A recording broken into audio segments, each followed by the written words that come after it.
The team that keeps on giving. How you doing? Yes, sir. That's an old school Jack Whitaker. Yes, sir. You guys, some of you guys have no idea who he is.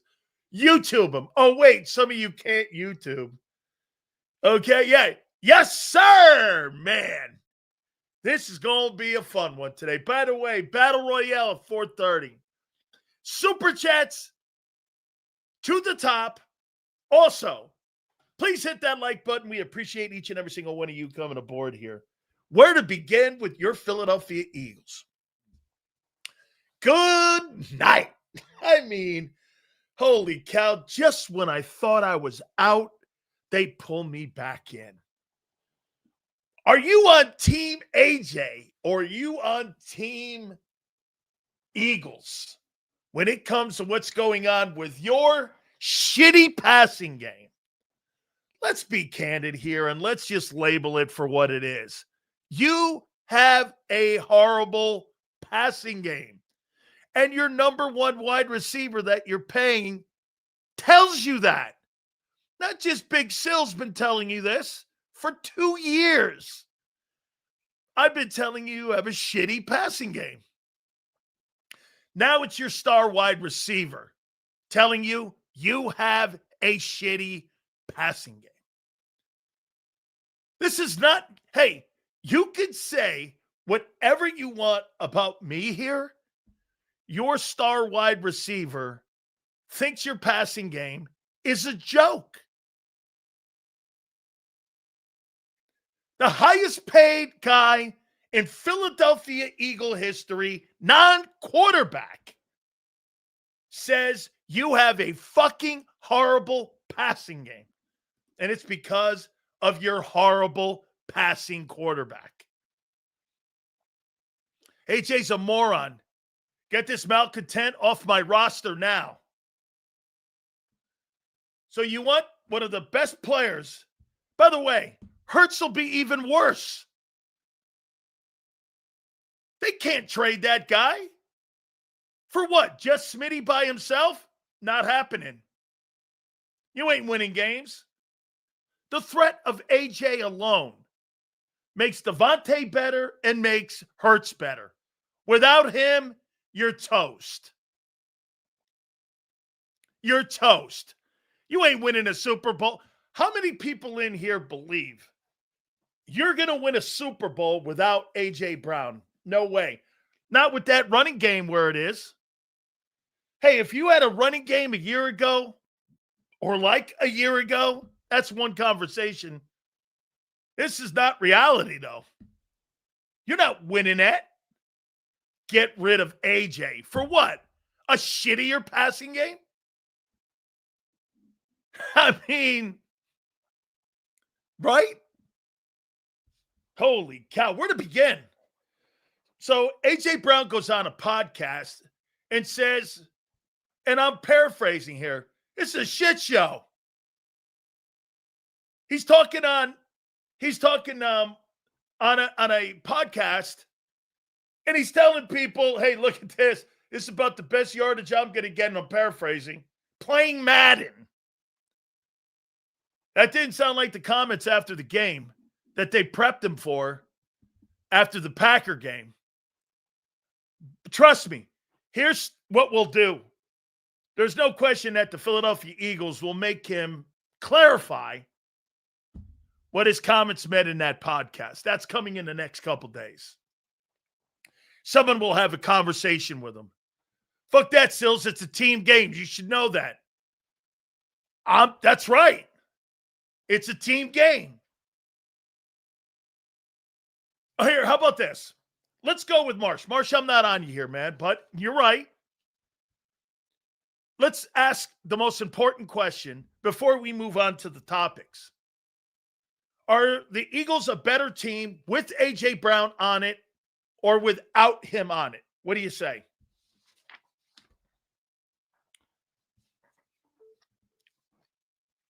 Are the Eagles a better team with him or without him? With him or without him? I think it's a fair question. Eagles lose early in the playoffs with AJ. Be traded since Hurts is on team corporate. If the Eagles lose early in the playoffs, will AJ be traded since Hurts is on team corporate? Probably. Without. He's become a cancer. Okay? Marsh is very adamant with this. All right, Marsh. Let's ask this, Marsh. Marsh, you don't have to answer this one in a super. I appreciate that. We all do. Okay? That's what we're going to do. A lot of people who really contribute to the program. I should be going to more and not excluding any other of you guys because we appreciate everybody being here. Absolutely. But Marsh,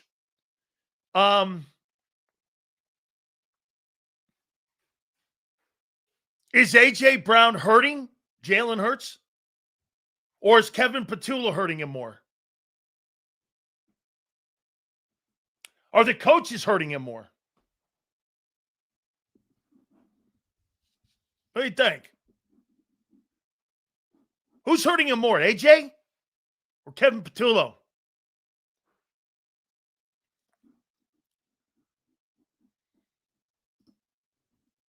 Sirianni too. Prince, coaches. Marsh. What do you think, Marsh? Okay. Who's hurting Hurts more? Seals, me personally, problem with the offense, there's no creativity. Why not hire an RPO coordinator, someone like a Lane Kiffin? Lane Kiffin's too expensive. He's a $14 million a year guy. Okay? That guy's a $14 million a year dude. We're not hiring him as a coordinator. It was the shitty Giants, but everyone played free without AJ, like a weight off everyone's shoulders. Bro, you kidding me? I wouldn't take one God-staying thing away from that Giant game and that Giant win. Absolutely nothing would I take out of that. Nothing. Absolutely nothing out of that ball game. Okay? Let's see here. Dan, this is more serious than we think and believe. It's caused by a woman. Absolutely not. I'm not going anywhere near that. Until I get confirmation on some shit like that. Absolutely not do I believe this shit's over a woman. Absolutely not. A woman? They're both married. Hey, Sills, it is more on AJ speaking up for the rest, not saying anything, because if it was a problem, wouldn't Smitty be talking like AJ? How about this? I don't think anybody in that organization is allowed to speak. The head coach isn't. Sills, unless we get Jeremiah Smith, A.J. Brown should be on the team. He makes everyone better. Yes. Yes. Yes. I haven't even gotten to this Jair Alexander thing. Going to get to that here in a minute, too. Hit the like button, guys. We appreciate you. I understand, Sills. It's a hard pill to swallow, but he probably wouldn't be here long term. I'm on his side. But for what he wants, this scheme and this quarterback, it can't give it to him. That's a great freaking take. You're right. And I think that's the frustrating thing. This quarterback can't deliver what he wants anymore in that scheme since they've added Saquon Barkley. Do you remember, guys, I told you a year ago that A.J. Brown and Jalen Hurts will never be in the quarterback MVP conversation as long as Saquon Barkley is on this team. Because that's what they want to do. Devontae Smith told you last weekend, we are a run football team first. He was on a run football team first in Nashville when he was playing with the Titans. He doesn't want to be in a run-first offense. Devontae Smith, not A.J. Brown, told you this. I mean, now he's telling you, bro, he's miserable. He's miserable as a Philadelphia Eagle right now. So much so that Nick Sirianni was getting snappy today for the first time about AJ in the relationship.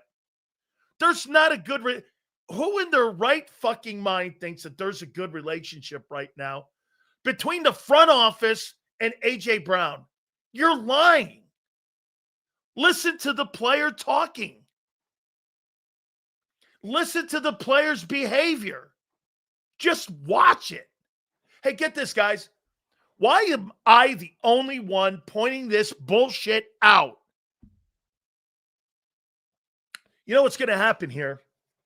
Everybody in Philly, okay? All the talk shows in Philly, not us here in JAKIB, because we've been talking like this all fucking year. All of a sudden, they're going to have an epiphany. And you know what's going to happen? When the Eagles okay that they're open for trade talks with A.J. Brown, everyone's going to assassinate verbally on the air A.J. Brown. Mark my words. Remember I said that on November 12th. When that time comes, Eagle fans will assassinate A.J. Brown verbally, and they will go after him the same way you went after Carson Wentz. Because that's what you do. You watch it.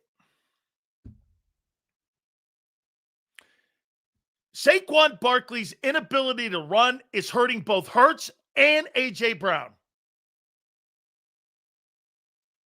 A.J. hurts everyone on the team by pressuring them to get him the ball. You seen that shit play with 33 seconds left in the game? And that was to just satisfy A.J. Well, then that's on Hurts for making a fucking dumb play. If the quarterback knows it's a stupid play, by the way, I'm not really killing Jalen. I'm not killing him on that play. You know, if he did, and dude, what's this word rogue? Quarterback is not rogue. It's a quarterback's decision to do whatever he wants, what's in the best interest of the offense, no matter what time is left. And he has to live with it or die with it on his decision-making. It's why he's paid $50 million. What are we afraid? Once again, the criticism, if you want, is on Hurts, but not really. You want your guy to make a decision. Dude, I'm sick and tired of Jalen being force-fed from the sidelines. Come on here, man. You can't have it both ways. Well, the kid doesn't really have any autonomy at the line of scrimmage. And when he does, now you shit on him. I'm not doing that. That's being, like, hypocritical. Hey, Jalen, take more control of the team. Okay, so he takes more control of the team, and he makes a shitty play. Well, that's on him. But it's okay. Hey, Jalen, two things can be true. Jalen, shitty play on you. Say it with me. Jalen, shitty play on you. But okay, he made the call. And Nick is sitting there at the podium covering for it. Why not tell the truth? Yeah, they called the play. Not mad at AJ. He wants to live up to his potential. It's the organization causing the rift structurally. I agree. Hey, what's up, Big Seal Sky? Thank you, man. I appreciate you coming along here, man. Appreciate you guys. Do me a favor, guys. Please hit that like button. Supers, thank you. Why the fuck is AJ always crying? Because he's a receiver? I've never heard Smitty bitch about a damn thing. You could tell the difference between the two. Give AJ a binky and shut the fuck up. Okay? Gabe, I added the fuck. Sorry, Aunt Betty. Hit the like button, guys. What team am I on? I'm on both sides here. The Eagles know the quarterback doesn't have the skill set to be able to have a good passing attack. And the wide receiver doesn't fit if you're not throwing him the football and giving him all the targets. Two things can be true again. Hey, the difference between A.J. Brown when he was getting 1,500 yards a year is Barkley.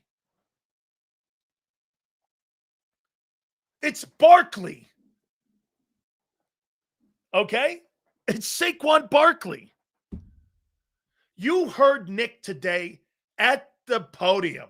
We are not going to change the way we do business when it comes to protecting the football. And that means this. They are never, ever, ever going to be a high-volume passing team. Ever. Get used to it. I think the biggest problem with Eagle fans has turned out to be this. You can't accept the fact that your quarterback is not an elite passer. He's an elite winner. Two things can be true again. You win in a team concept, and he's perfect for that, and he is one of the ultimate team winners. But as a skill set kid, he stinks. He's nowhere in the... Here, I have a topic here.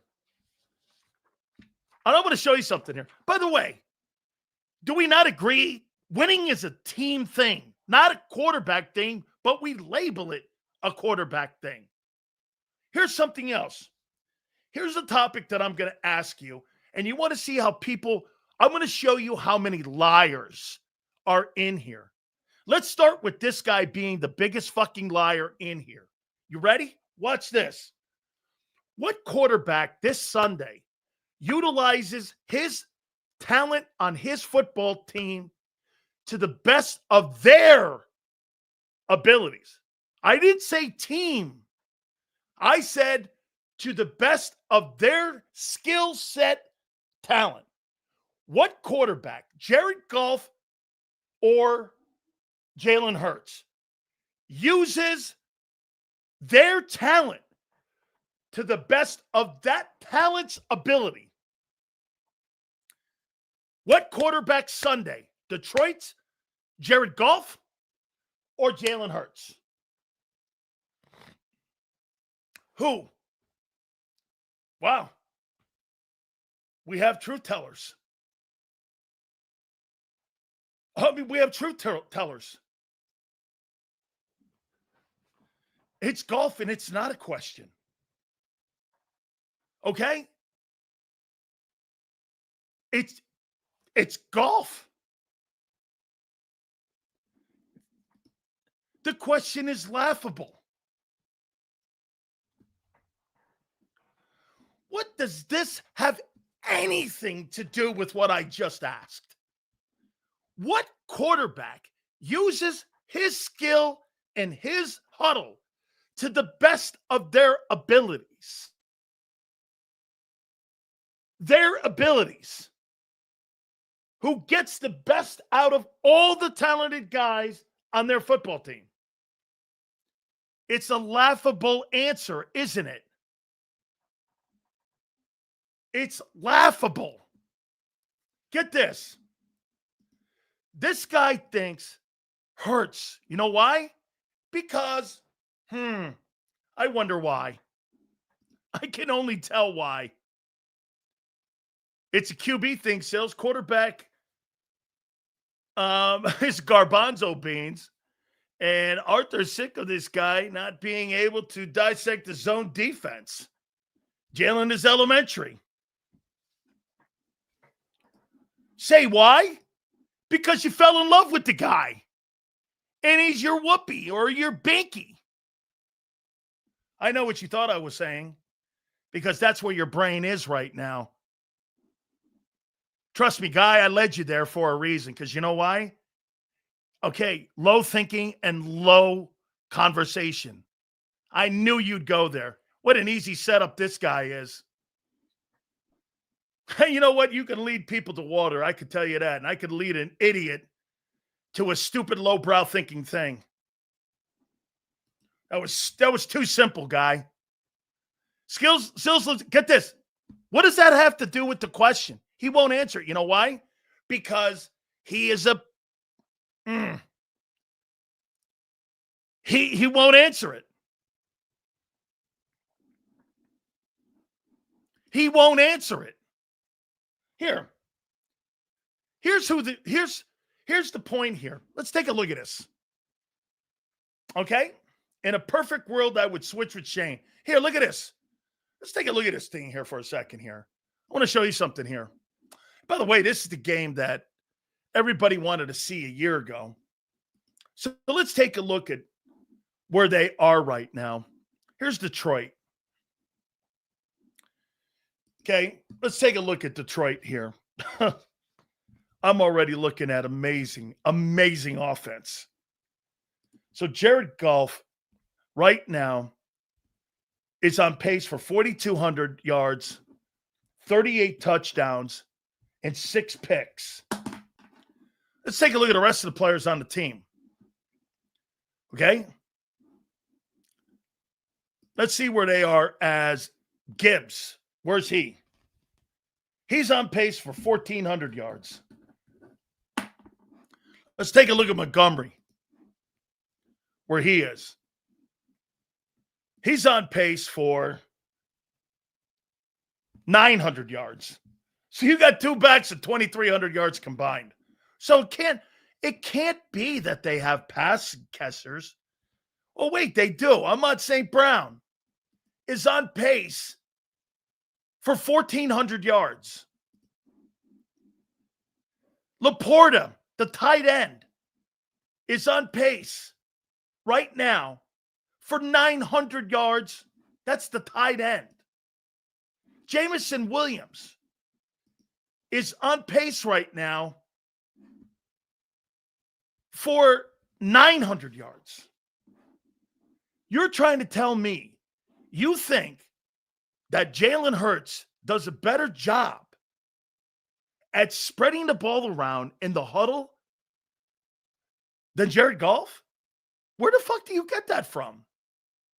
And they have a dominant running game.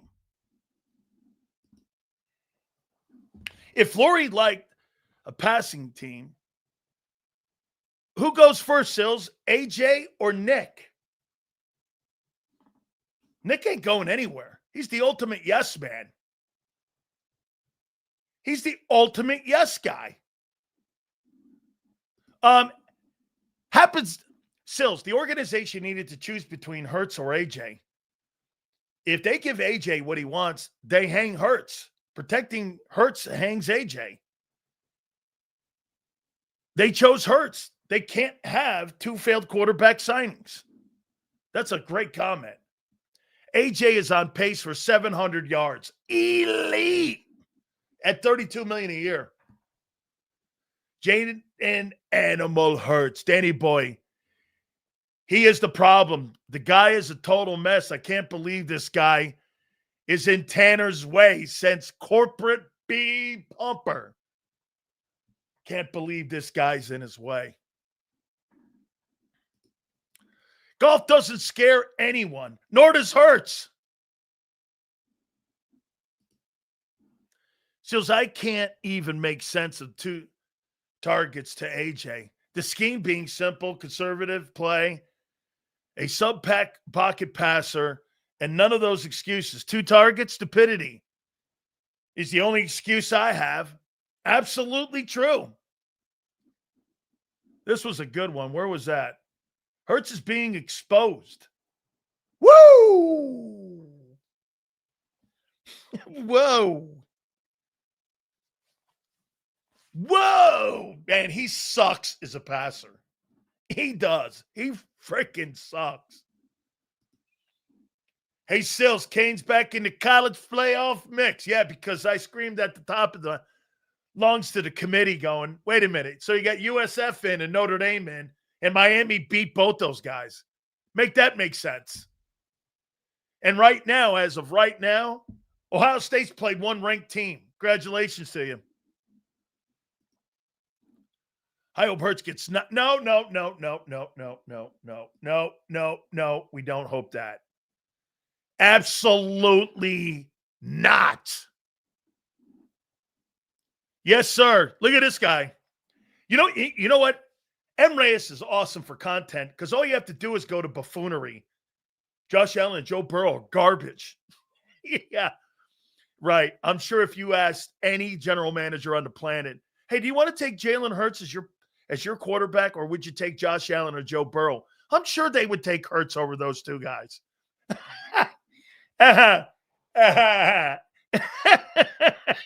Who's going to laugh with me on that one? He did that on purpose, though, because he needed to be noticed because, he stands on an anthill with his stupidity, so it's all good. But then again, Reyes is an idiot anyway. Hey, how you doing? Yes, sir. Let's see here. Sills, they trade Brown this offseason. Do we extend Morrow and Dean? Dean, I'm still waiting. Morrow, whoa. What do you mean extend Morrow? You got Jalen Phillips. You got Jalen Carter. You got to deal with Davis's contract extension. You got Nolan Smith. What about Jalen Phillips? Did anyone want to go to Morrow or Jomo? Would be expected to pay $20 million for that guy. What are you talking about? What was the thing you guys told me? Can't pay them all, Sills. Try using that. Can't pay them all. Here, look at this. In 22 and 23, AJ had career year. Volume wasn't an issue. And stop blaming everything on the quarterback. What's the one thing that this fucking dickhead doesn't get? What's the one difference in the 22 and 23 teams? Barkley, douchebag. Ever since Barkley has been added to the team, the quarterback's numbers are down and the receivers' numbers are down. I mean, kid, hook yourself up here, guy. I mean, what does that say? Placenta is the time for Flick It McKee. I'm kidding. Patula, I'm assuming you're saying. Oh. Oh, man. Nick got a little snappy today. I kind of liked it, actually. Okay. Allen and Burrow don't have championship DNA. No, they don't have a championship general manager. That's so fucked up. Here's another idiot here that doesn't get. Can you get this, guys? Let me show you what Paul. This is an idiotic fucking take. Is it possible to be drafted like Miles Sanders to a shitty organization? Yes or no? Do you think it's possible to be drafted to a shitty organization? Do you think that? Do you think you could be drafted to a bad organization? Yes or no? I cut my package off for Joe. Yeah. Man. Hey, do you get this? You want to hear something too? Joe Burrow and Josh Allen were drafted to shitty organizations. Do you know that the Buffalo Bills hadn't been to the playoffs in 10 years prior to him showing up? And Joe Burrow put that team in the Super Bowl. They're the Bengals and the Bills. I mean, Jalen Hurts, how many people believe what I'm saying? Hurts sucks in the pocket, yes or no? How many people believe that Hurts is an elite passing quarterback? Let's see this shit. Let's see who I won't be talking to after this. Let's see. Who thinks that guy is an elite passer? Get this. You see this? Okay? Your own wide receiver saying it.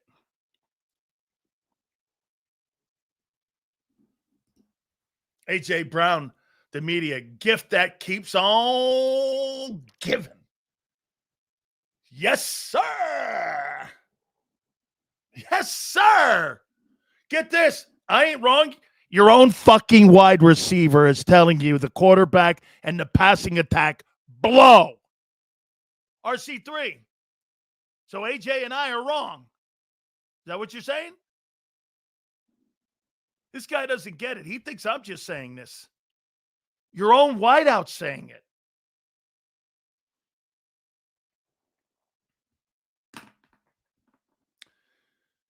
Inject Howie and Nick with some truth serum and ask them which quarterback they'd rather have. Woo! Dak hurts! No! Oh, my God. Plead the fifth, I see. Not a Hurts hater. I think he sucks as a passer. I think he wins, and I think he's got a great tenacity to win ball games.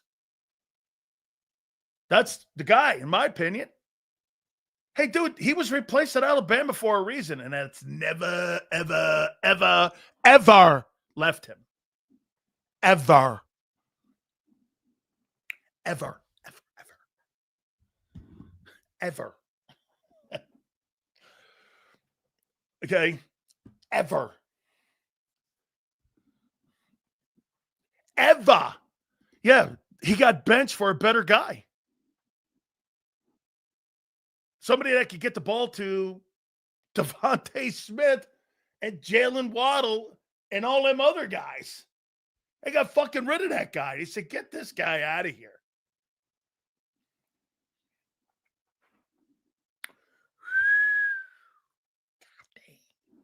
God dang.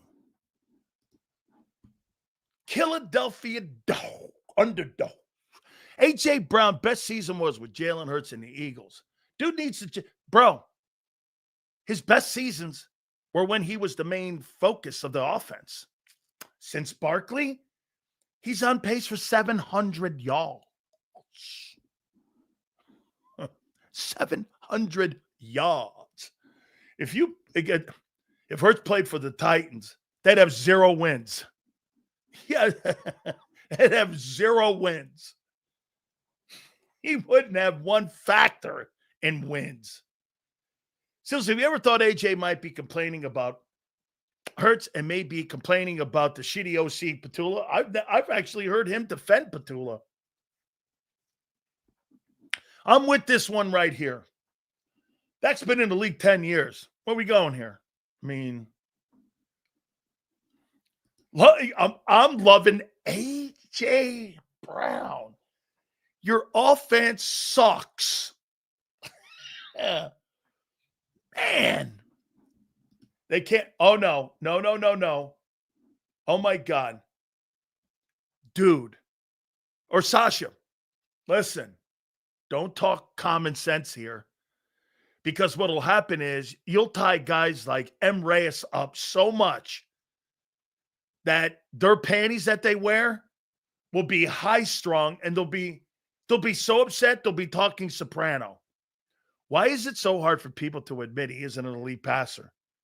I know he won a Super Bowl, but look at the cast.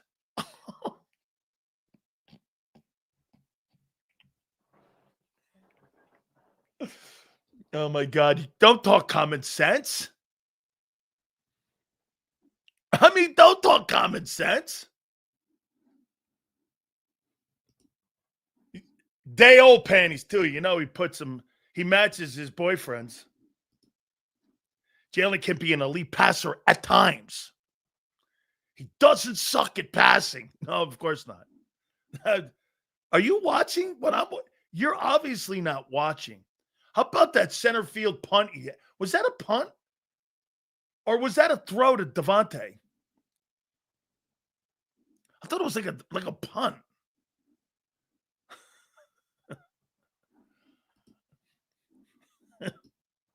Hurts is only good. He's only consistently good at the podium. Is he? It is what it is, and what it ain't what it is. It is what it is, and it ain't. It's the main thing to do thing, the main thing. It's the main thing to do thing, the main thing, the goddamn thing. How you doing? Sure. All right. Yeah, kid. Hanging out with Jordan. Main thing to do thing, the dang thing, the dee thing. Dang thing to do thing. Hey, I get Kanye to get me a rap song to that. Main thing to the main thing.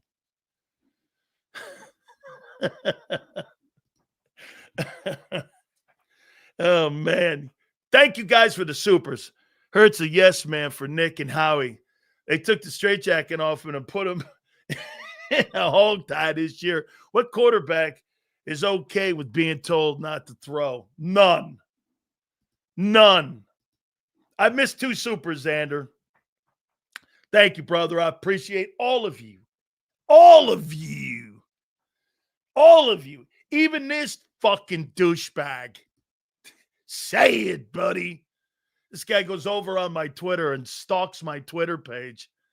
And by the way, do you know I laugh at you? I laugh at all of you idiots that do that shit. Fucking so what? You think that that's real? Okay, it's all good with you, man. I don't care. Nobody hides to that shit anymore. Nobody gets nervous. Ooh. You see what he said? Oh, my God. Too many people know how many people come in here and the kind of people that come on the program. Oh, those people are losers. Okay?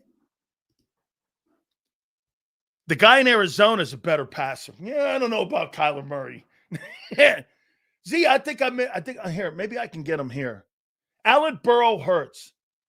Only one has an all-pro and a Super Bowl MVP. Meanwhile, Sills sucks crow off toes. Hurts is a better NFL player than you ever was. Wow. Wow, what an epiphany that fucking thing is. Here's another one here. I get this one. I get this one here. I got that one here. Here's another one.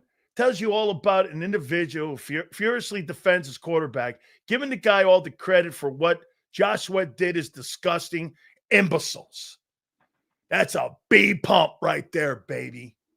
There you go, pump. That's right, baby. This is so much fun. This is so much fun. You can see AJ on the Bills with Josh and Joe Brady menacing. Hey, let me ask you something, guys. Josh Allen with Saquon Barkley, A.J. Brown, and Devontae Smith. How do you think he would do? How do you think? He don't have one of them guys. How do you think he'd do? 20. How do you think Josh Allen? How do you? What would he do with A.J. Brown, Devontae Smith, Dallas Goedert, and Barkley?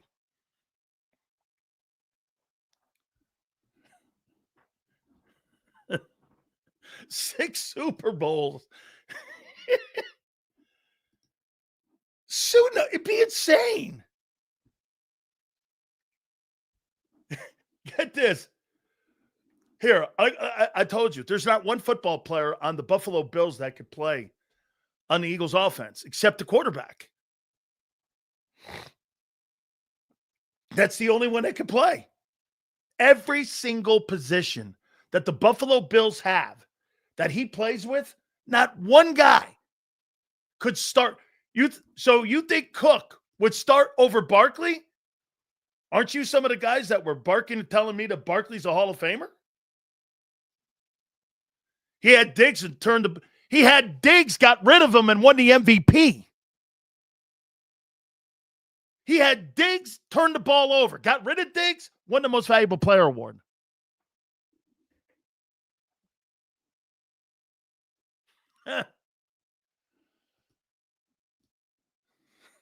Oh, smoking. I know. See, the reason why I'm bringing this up like this is because it shows you how people feel about Jalen Hurts compared to the other quarterbacks. They think he's good. You've got a great roster, and that's playing itself out in front of your eyes. Hurts is only as good as the roster around him. Okay, like I said, if Josh Allen plays shitty against the Miami Dolphins, they're going to lose. If Jalen Hurts plays shitty against anybody, the Eagles are still going to win because they're so talented. whatever. And probably I liked Lamar's year a year ago. I did. He won the MVP in a year when Lamar was better than him. I think they got fatigue on giving him a guy the third one. That's what I think. Look, I think both those guys, I thought they should have shared it. But if I had to pick who had a better year, I think Lamar had a better year. Now, what hurt him was having King Henry. It's just, it makes me sick that you're absolutely right about people praise a guy with the most talented offense in the league. Bro, he's got the most talented offense. Hey, okay, wait a minute. I heard Xander talking to John today. So let me ask you this. Do you guys agree that Jalen has the most talented offensive football team right now in the league? Is there a better offensive talent? Not production, but talent in the league. It's not the roster sales, it's Vic. Players go out and play. Okay? Then why are you underachieving? So you think the Lions are better? They may be. Okay? They may be.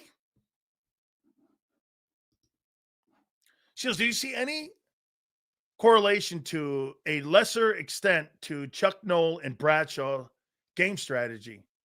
To a lesser extent.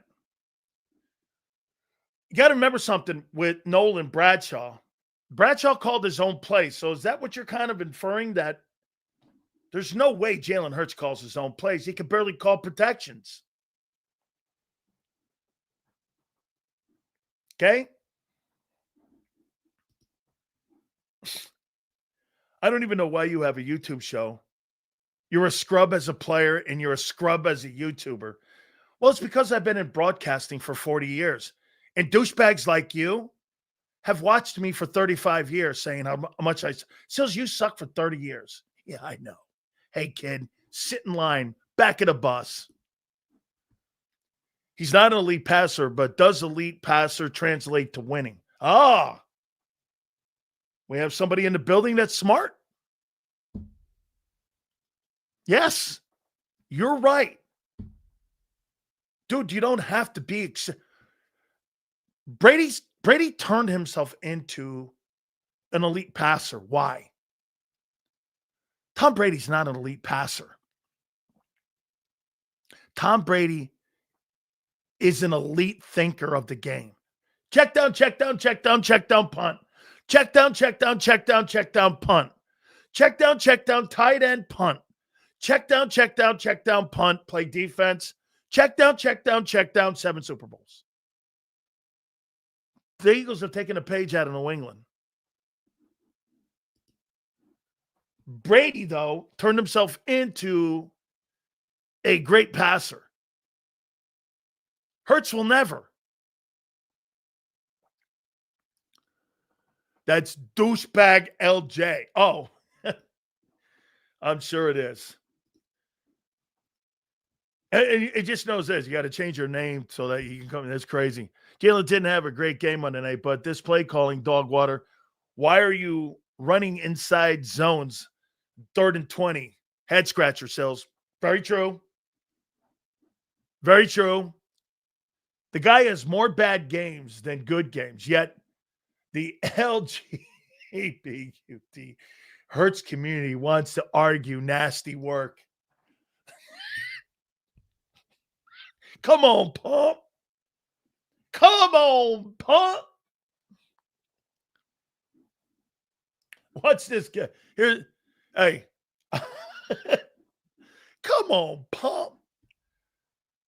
There's never a great quarterback who wasn't an elite game manager. Yeah, that's exactly why I think Aaron Rodgers was never really an elite quarterback. I think he had elite skills that no one's ever seen. But as a guy that managed the game, I don't believe he was very good at it. Hence, one Super Bowl win.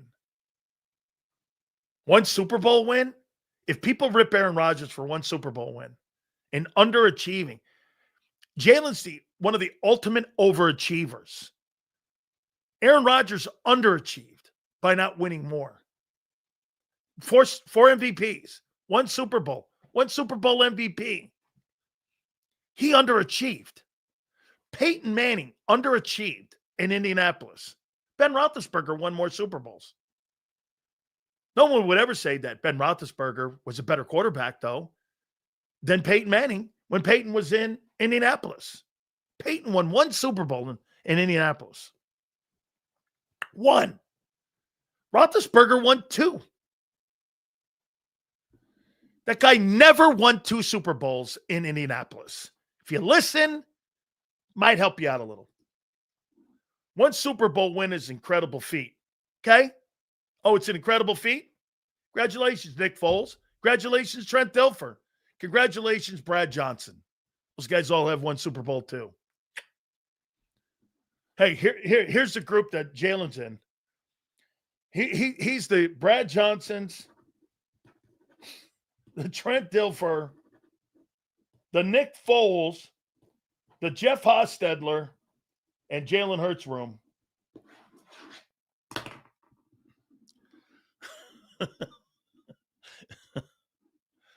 All this proves is that the rest of the nation is right how stupid Eagle fans are.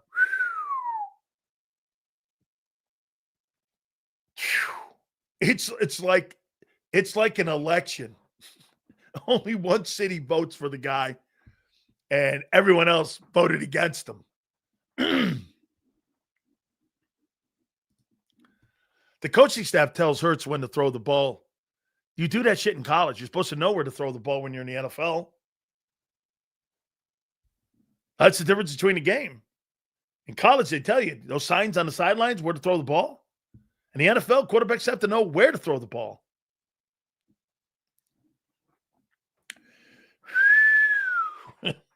I just barely got going here.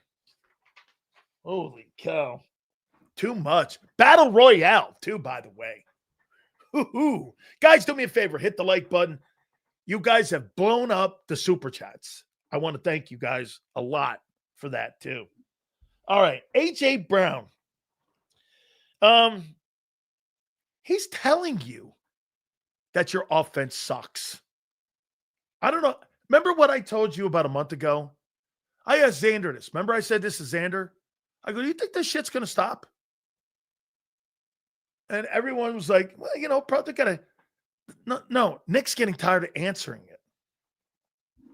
Nick can't control AJ. Why haven't we been using the tush push?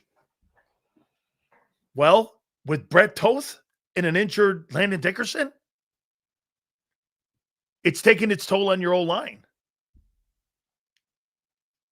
I think the tush push has destroyed Cam Jurgens. No way. $20 million. How you doing?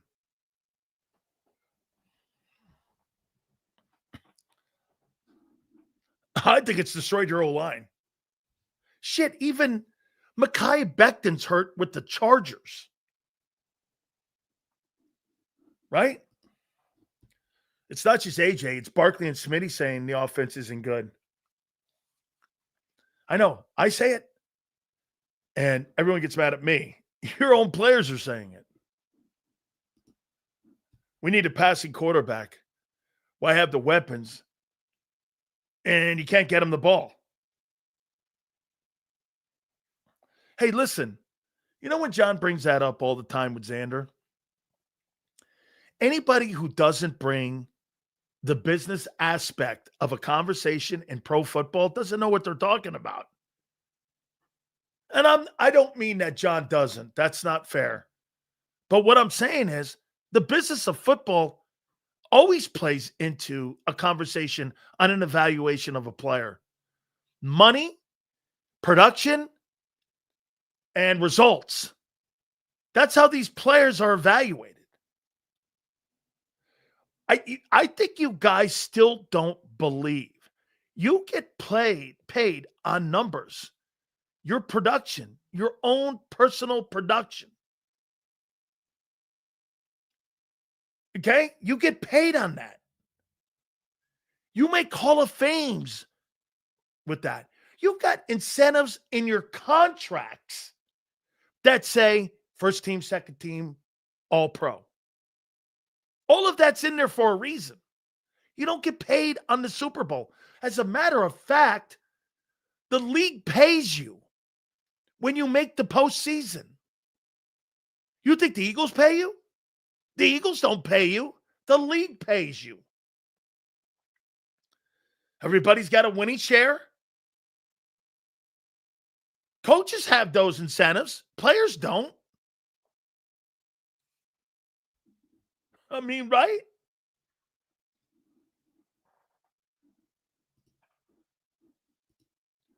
Fans don't care about production. They care about wins and losses. We don't pay the players. Oh, well, I'm telling you the reason why A.J. Brown's pissed off. He will never get another contract ever again in pro football, playing in Philadelphia like this. Are you crazy? I'm not giving a guy $30 million to get 700 yards. You fucking save that. That ain't happening. How you doing? Saquon Barkley signed a contract extension that paid him $20 million. Is that a $20 million running back right now? Shit, the guy in Buffalo is better. Seals, with AJ watching the game, they have three guys on him that now give Smitty the tight end opens. Right. That's right. It's a no-brainer who to throw. Dude, Devontae Smith is not a number one. A.J. Brown's got all the traffic. Devontae's one-on-one. You put A.J. Brown one-on-one? Dude, in that Minnesota game, I swear to God, before the snap that ended the ball game, really, for the Eagles, when they threw him that ball, I looked over at my wife and I went, are they really going to go single coverage on A.J. Brown to end the game? I'm like, don't do it. They snapped the ball and fucking threw it right to him. I'm like, that's dumb. A.J. Brown in a one-man cover, he's winning that every day. If I got the money to buy it, I'm going to buy it. It's mine, and it doesn't matter how much I use it. That's how I see it from a financial standpoint. Get AJ out of here. Big Marsh. Okay? So wait a minute. Look at this guy. AJ was one-on-one on that fourth down play. Yeah, because your fucking quarterback couldn't get him the ball. Gee, really? Sills, explain the reason why the Eagles don't give AJ more involved. Explain this to your audience. Okay, guys, we had a masterclass yesterday. And now we know why the wideouts are having a tough time getting the ball. Because Kevin Patullo is hip and hip with Jeff Stoutland, the run coordinator. We had an offensive savant on yesterday with us by the name of Mark Tressman. And he told me the number one thing that an offensive coordinator does, getting the wideouts involved, is secondary. You have to team up with your O-line coach. And the number one thing that an offensive coordinator does is has to be on the same page with the O-line coach in the run game. And what else did he say? Because it's about setting protections. The offensive line coach, not the receiver coach, Kevin Patullo, is learning on the job. Okay? And Jalen Hurts is still learning how to set protections. That's why the emphasis is on them zone runs. Why they're going nowhere. Jeff Stoutland is saying, keep running them. They're going to break. Kevin Patullo is sold. Because why? Jeff Stoutland did the same shit a year ago with Kellen Moore. But a year ago, you had more success. Mark Tressman has been a coordinator with some of the greatest players in NFL history, including Jerry Rice. Jerry Rice had his most productive year as a player under Trestman. Facts. And he said the number one thing was being on the same page with your O-line coach. And that's why you're not seeing the outside perimeter guys involved. By the way, whatever you guys say is fucking irrelevant. That guy's got over 24 years of being an offensive coordinator in pro football. How many years does Jalen have as our starting quarterback? As long as he keeps winning?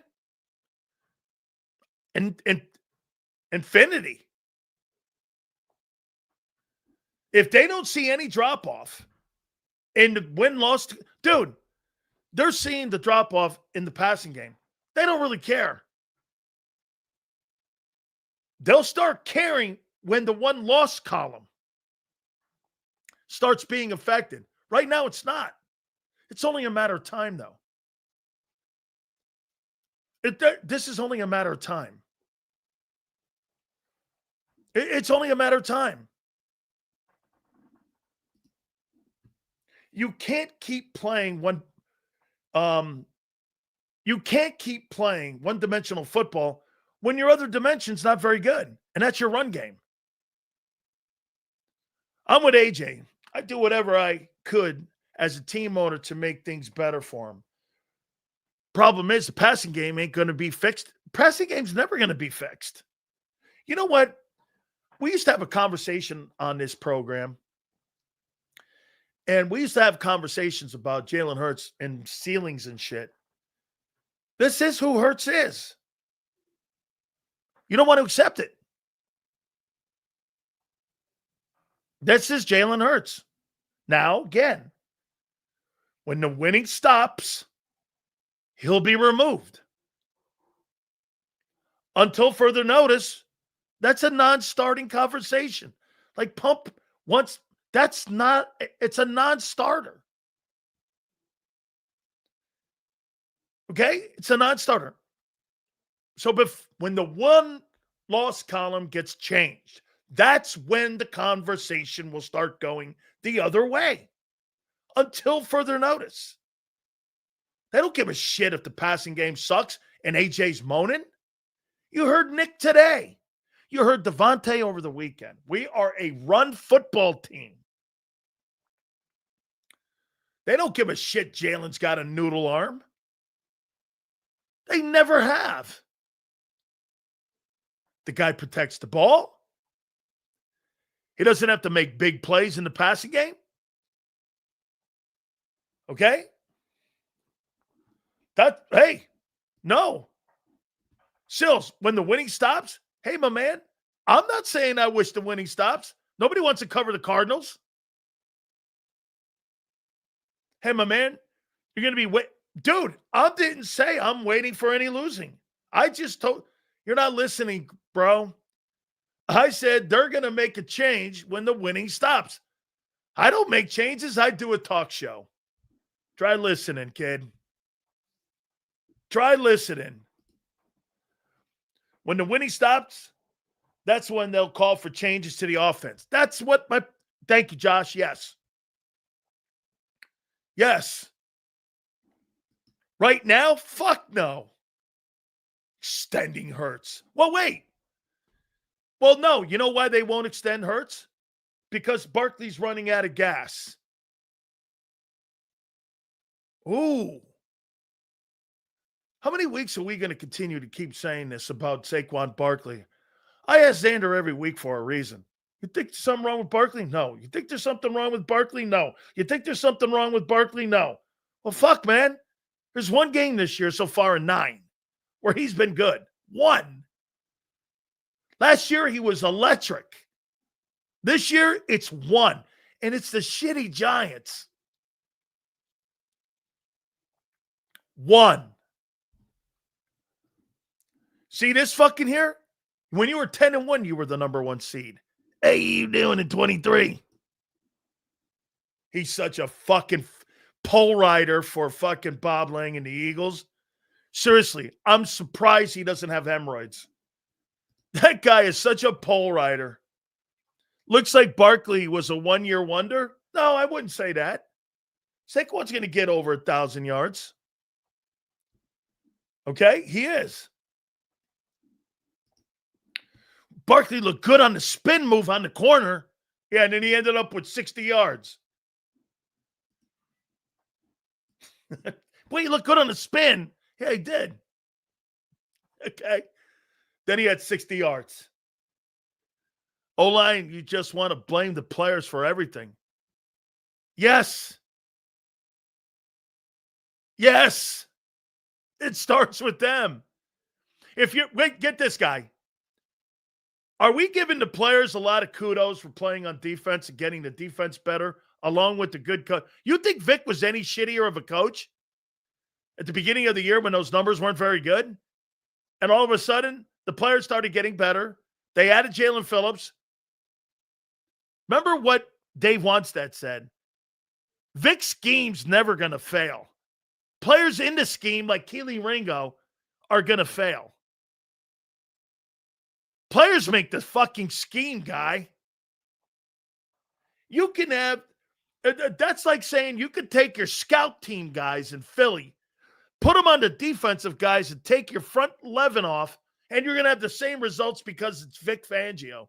You're fucking high. What happened to Bryce Huff? How come you couldn't make that work? Why did that guy suck?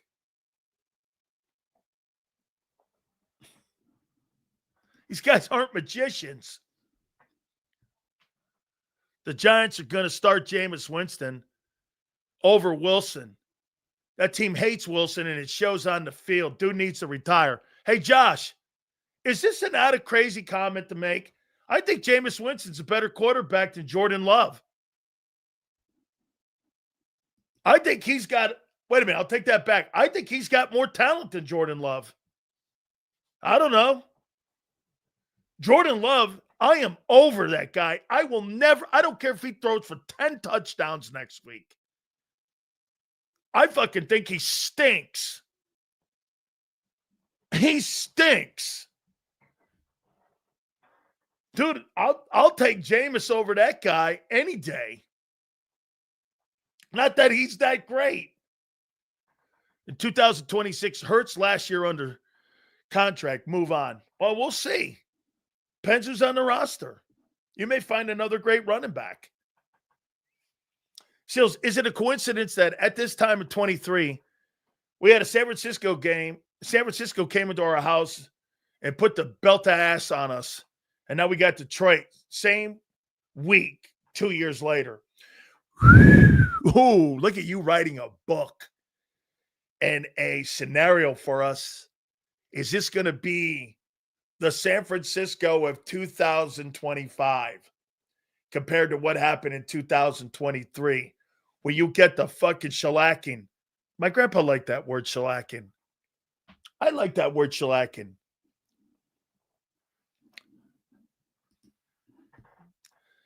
It truly amazes me how so many people in here don't understand football. Keep up the good work, Sills. Because their fandom gets in the way. But it's okay. It's all right to be. Hey, listen. Hey, Poindexters like M. Reyes are great for the Eagles and great for football. You've got to have guys like M. Reyes who put their football cards on their spoke still, like they did when they were 11.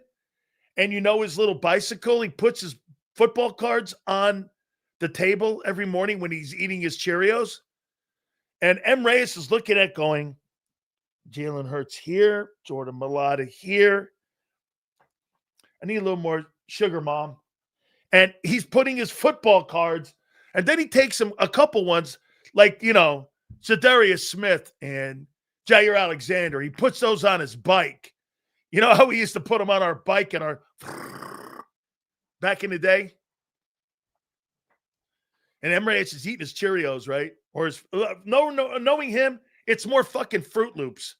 And so he's eating Fruit Loops. I'm going to put, who do I like today? What Eagle guy do I like? Oh, Jalen Hurts always number one. I'll put him right there. Who's my second fan? I don't know. HA's becoming. So, that's how he does it with his little fandom and shit. Put his little spokes there, got everything rolling. This guy's dope, man. It's okay to have guys like that, pole riders. You should have them. Philadelphia's got a shitload of pole riders right now. I mean, talk about glazed donuts. Not Barkley or O-line fault. Defense sells out on the run. And when we're obviously running, O-line can stop extra run blitzes, and Barkley can't escape the backfield. Yeah. Yeah. Yeah. Hurts doesn't deserve to be benched. Nobody said that. But extension talk is nuts. He has 3 years left, and his legs are already leaving him. I don't know if that's not by design, though. By the way, that's a great take here. Hey, I think he's less effective when he can't and doesn't run. I'd like to know how many rushing yards he's had over the last 4 weeks. That number's clearly had to come down. Okay, it's clearly had to come down. For a guy who lives off of super chats, I don't live off of anything. Our channel lives off of. Wait a minute, get this. For a guy who lives off of super chats from our fan base, you sure talk a lot of shit. Guys, I'm sorry. Here, wonderful passing game. Awful good coaching on that fourth down play, along with your quarterback. Boy, I'll tell you, you've got one of the best football teams I've ever seen. My God, I've never in my life seen anything like it. Can you please give me $50? Fuck that. I mean, you don't talk in the Northeast and in Philly like that. What are you, psycho? My wife, I took my wife to New York, her first time, she says, everybody up here hate their life? I go, no, it's just, don't ask anybody for the time. What do you mean? See, in Dallas, you can do this. Hey, excuse me, sir, what time it is? Well, it's 1:15, son. Hope you have a good day. You ask anybody in Philly or anybody in the Northeast, hey, what time is it? Well, it looks like fucking Big Ben. Get yourself a fucking watch. Oi, have a shitty day. Oh, sorry, sir. It's kind of the deal. Only reason he can't, he's on the same time as us, or he would gladly come on. I like Mad Dog. I can't stand Francesa. I can't believe every channel today. Hey, Jace, that's good, dude. Right? Hey, try to shit in California. How you doing, dude? Good. Yeah. What about them Rams? Yeah, what about that'd be great since they moved to LA, don't you think? Yeah. Yeah. What about them Dodgers? Yeah, it was about 3 weeks ago. Oh, yeah, that's right. Shit. Yeah, what about LeBron? He hadn't played yet. He's been injured. Oh, yeah. Oh, fuck, man. Where am I? Encinitas? Oh, man. Look at this. Stop trying to claim like you know Philly. Bro, I don't claim to know Philly. I claim to know football, dude. You claim to know football. Let's get that right here. You're in my world, Junior. I don't give a shit what city it is. I don't have to be. See, I'm self-Tefloned in this conversation. You fuckers can pretend or whatever and glaze donut anything. You in my world. Football's my world. You're welcome. Come on in. I'll allow you in. And then you can pretend that you know what you're talking about. Philly. My aunt will tell you, I'm not going to justify my family being in Philly. We got family, a ton of family here. But I'm not going to do that. I'm not an Eagle fan. I do like your fan base. I said that on the very first show, and that's not changed. I'm not an Eagle fan. Stop pretending. But I do love your fan base. You know why? At least you got cojones and you fight back instead of hiding under your desk. I've never changed that dynamic. Have I? Yeah, you did. I'm sure. Brother, that in season Hard Knocks going to be a must watch. Bro, there's no way, Pump, they're going to be airing all that stuff. They're going to be editing everything. See, it's different between Northern and Southern asking what time it is. Hey, man. So the difference between Northern and Southern asking what time it is why it's fucking daytime. Yeah, that's good shit. You love our fan base? I'm such a phony. Then why are you fucking here? Like, go. I'm sure there's some limp ass show that you watch on the Bravo channel. Ooh. Hardwood 101. Yeah. Oh, he sells those Philly reporters had Nicky Poo thinking they created.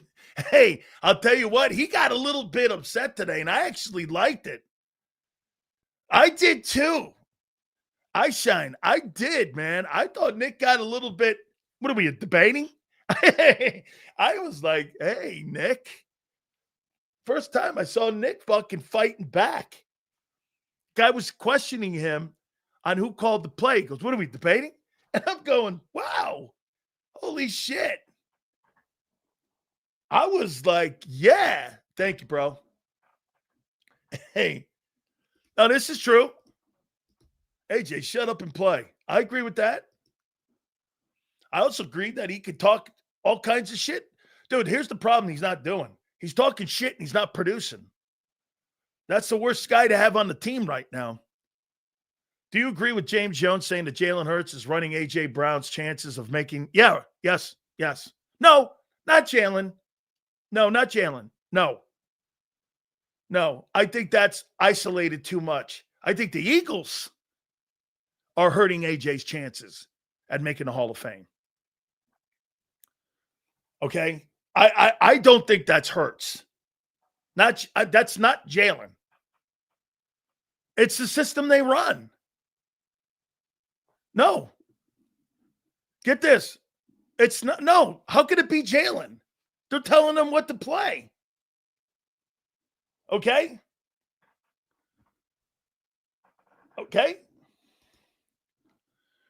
We have a stacked roster on offense. We're underperforming more often than not.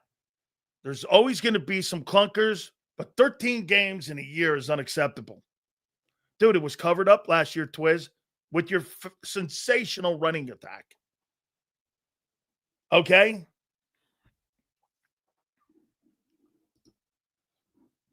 Bud, that's awesome. Thank you. Hey, dude, I'm not saying I'm right all the time because I'm not. But you know what you do get? You get a chance to vent your frustrations here. Do we not give you that? Do we not? It's not allow. We appreciate you being here. So I don't want you to make you feel like that we appreciate it. But I have a rule. If you want to be whatever you want to say, negative or positive, I put people in here, man. I do not shut people out. First time Nick grabbed his against, bro. I thought he grabbed the cannoli too, Brandon. I was like this. I was like, whoa. Hey, 2 times in the interview, actually 3 times, he was asked about Jair. I haven't even gotten to that thing. Asked about Jair, and he goes, hey, listen, my short time with the guy, did you have any understanding? Not a short time with the guy. And then they asked him about like the AJ play and Hurts. He's like, I know what's exactly being called. I know what are we debating? Well, why would you go there with that play? Hey, I give him credit because I wouldn't have been as patient. Yeah, I agree. He finally grabbed his cannoli and said, hey, what are you talking about? I thought it was one of the better press conferences Nick Sirianni has had. I saw a side of him where he finally went, I was like, yeah, okay. Is that the other side of Nick? I saw another side. He was getting snappy with the reporters. Great. You don't have to tell them everything. Jalen ran for 179 yards and 20 first downs in the first 4 weeks. 55 yards and 6 TDs in the last 5 games. See that? Hey, Centex, thank you very much for doing that due diligence for me. He's running less. I think that's affecting the passing game. Guys, do you remember when Wink Martindale and Jalen Hurts had a conversation? What did Wink tell him after that Buccaneer disaster with the Eagles? And he asked Wink, why did you, because the Giants beat him. Brian Daboll beat him. And the pizza guy beat him. And he was like, because we didn't think you were going to run. The threat of you running. When Jalen Hurts runs. Hey, I learned something about the RPO that I was 1,000% wrong. And Mark Trestman said this. Shane Steichen did and does on the RPO. Now I know why Hurts excels in it. When they call the RPO, they're telling him what to do. Keep it. Throw it. They're telling him. He goes, RPOs, it's not in the hands of the quarterback. It's in the hands of the coordinator. Keep it, run it. That's why Shane had a better feel for the game than any coordinator. Because Shane was in-game, situational, telling Hurts what to do. Okay? And Shane was giving Jalen, keep it. You're going to want to keep it. You're going to want to throw it here.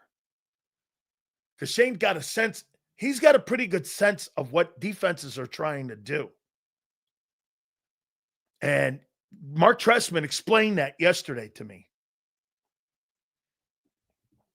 Okay? And he just really had a great feel for the game. That's really kind of savant shit. To know what you think a defense is going to do and be right. Now I know how he's handling Daniel Jones. He's telling Daniel Jones what to do. Keep it. Run it. Mark Trestman dealt with RPOs.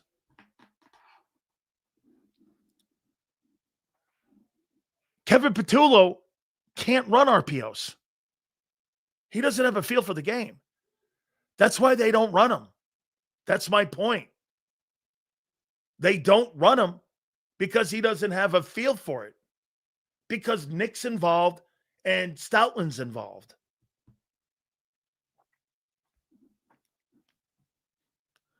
That's what we learned yesterday. That's why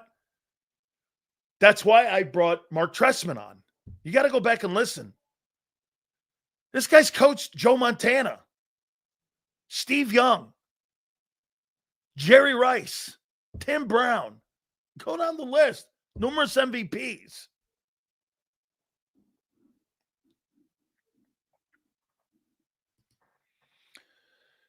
Kevin can develop that. Some guys become masters of it. Why in the world, though, Forrest, would you want to develop a guy for the first time in a Super Bowl window? Hey, let's give the coach on-the-job training. On-the-job training?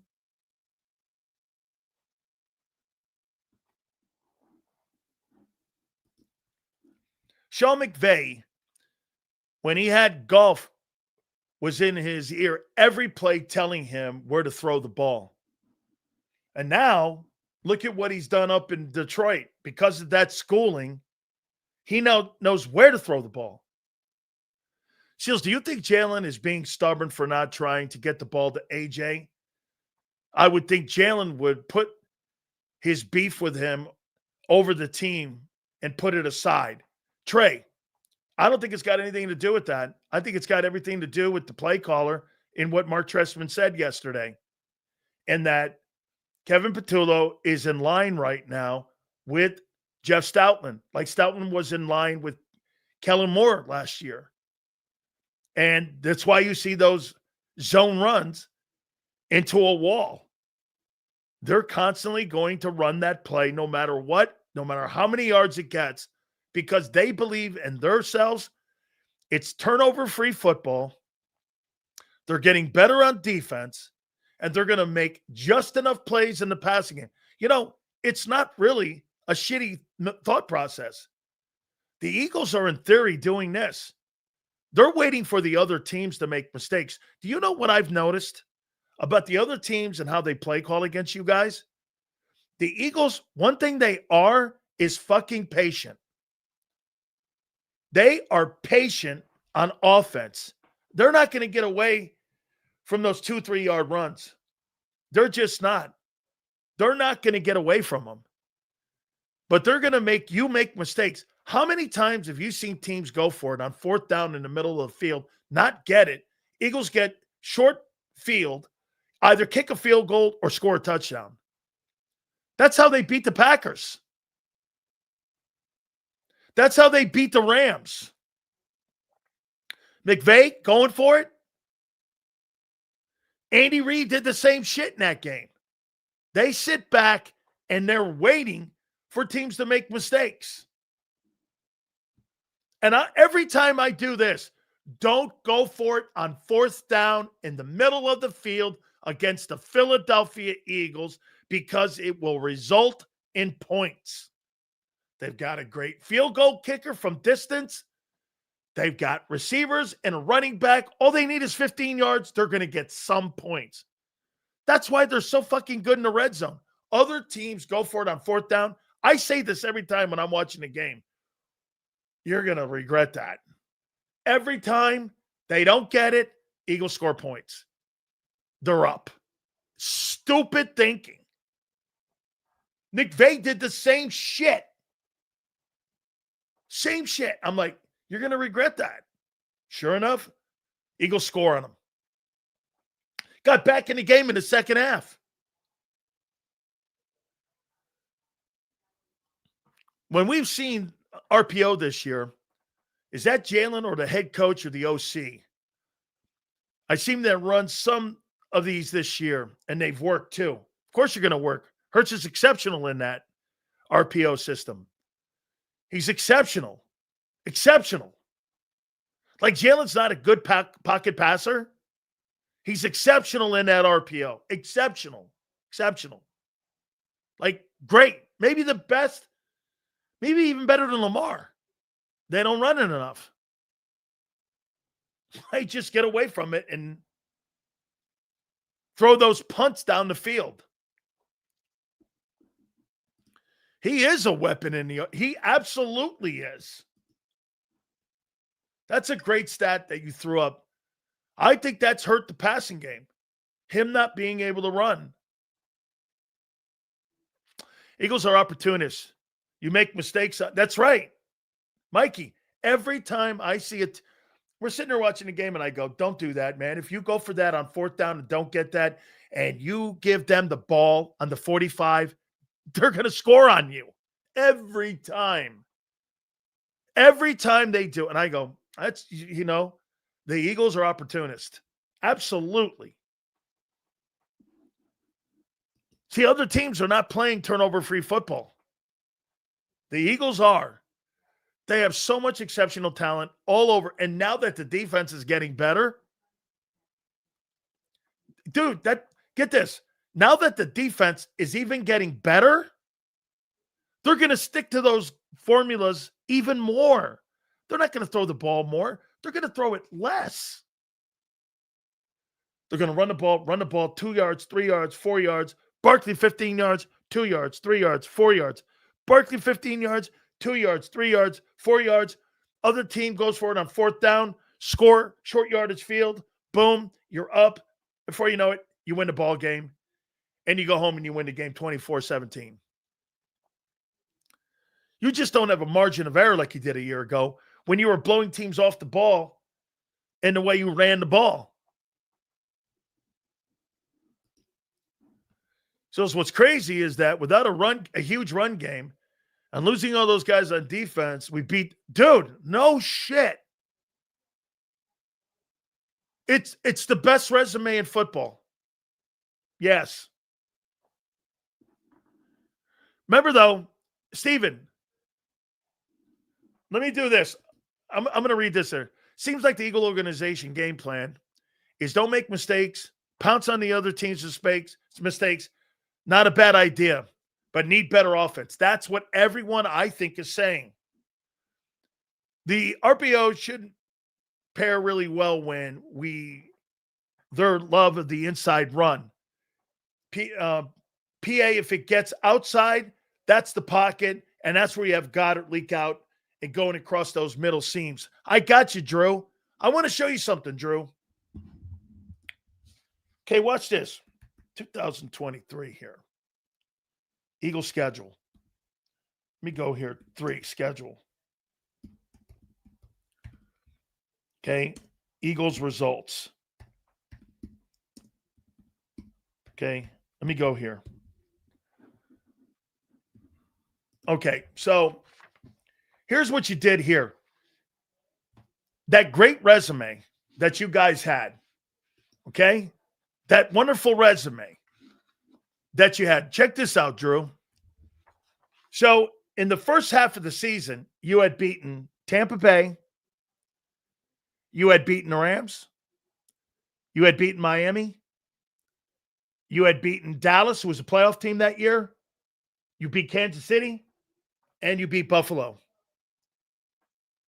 Here we are again in week 11. After that, you lost to San Francisco, Dallas, Seattle. Then you lost these crazy, stupid games. New York and Arizona. And it fell apart. You had a great resume that year too. Okay? Do I think you're going to fall off the cliff like that after this Detroit game? No. But let me tell you something that record has done. You think playing good teams like that is taking its toll on the team health-wise? Some of you go like this. We're pretty healthy, Sills. Are you? How's that run game working? Wide receivers are a non-factor. I said this a year ago to you, and you guys dismissed it. When you have a 2,000-yard running back like that, it takes its toll on wideouts, all linemen, running back, everyone. And this is a year ago. They need to run more play action. Hurts seems to click with play action passing. Moves the pocket, gives them time to develop the routes down the field. Not only that, I like them when they're up tempo.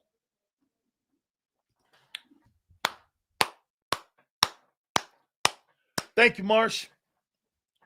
Marsh and I go back and forth, man, but he's a good football guy. He really is. Screw that guy, Sills. Little late, but here comes 50 because I rock with you and Xander. I'll send a penny when AJ, whoa. Oh, my God. Wait a minute here. Marsh is going to send a C note when AJ's out of here. Oh, my God. Okay. He's going to send a C note when that guy he's going to send a C note when that dude gets worked out of here. Where is the up-tempo? That's the key. Dude, I agree. I don't know why they don't go. I think he's great in up-tempo. That's awesome, Pump. Thank you, bro. Yeah, just like last season, people said we had the best roster post 2000. That roster was excellent at the end of the year. I mean, the findings of Bond and Barkley and Becton was insane. Isaiah Rodgers getting production out of Warren Burks, having Fred play the way he played, was fucking great. Sills, it's the same mentality Buddy Ryan had. He told Randall to make 3-4 plays of 20-plus yards. Went on defense, Buddy told Randall, don't turn it over. Defense, field position, time and possession. Comes a time when you got to play, though. Whew. Hey, Sills, here's a tip. Hurts is elite. There you go, Reyes. Here's a tip. $1.99. Thank you, man. All is welcome. How you doing? Elite. Yeah, fucking break. I didn't even talk. Hey, by the way, I'm not upset with Jair Alexander. I haven't even said anything about him. Because you know why? Wait a minute. I'll wait till Xander to come. You know why I haven't said anything about Jair Alexander? Because I never thought Jair Alexander was going to be a factor on your football team. So why do I carry quit? I want to get my health better, and I could have swore I saw a soundbite where the guy said, I'm really excited of being an Eagle. 2 days later, he goes, yeah, after I didn't get taken to Green Bay, I don't know about it now. Wait a minute, I know what happened. Hey, Pump, Keely Ringo forced him into retirement. Keely Bingo forced his ass into retirement. Holy cow, do I got a lot to get to still, man. Hey, Battle Royale. I can't wait to see Philly 500. He thought Jair Alexander was an all-pro signing. Woo! What happened? Hey, it just shows you these GMs don't really do a lot of talking, right? I mean, Eric DaCosta didn't tell the guy that, hey, the guy may quit.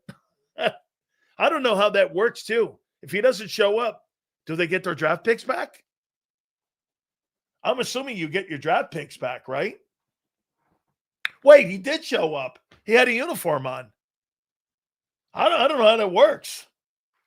I'm sure they voided. No, maybe not, because he was activated. I think.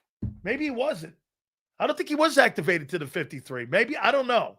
I'll have to check that out with the NFLPA. Seals, if IP offers you a job, are you saying yes? Why or why not? Well, here, let me hook you up on something. George Soros now owns WIP. So that means I'd have to go in there talking like this. Well, the Eagles,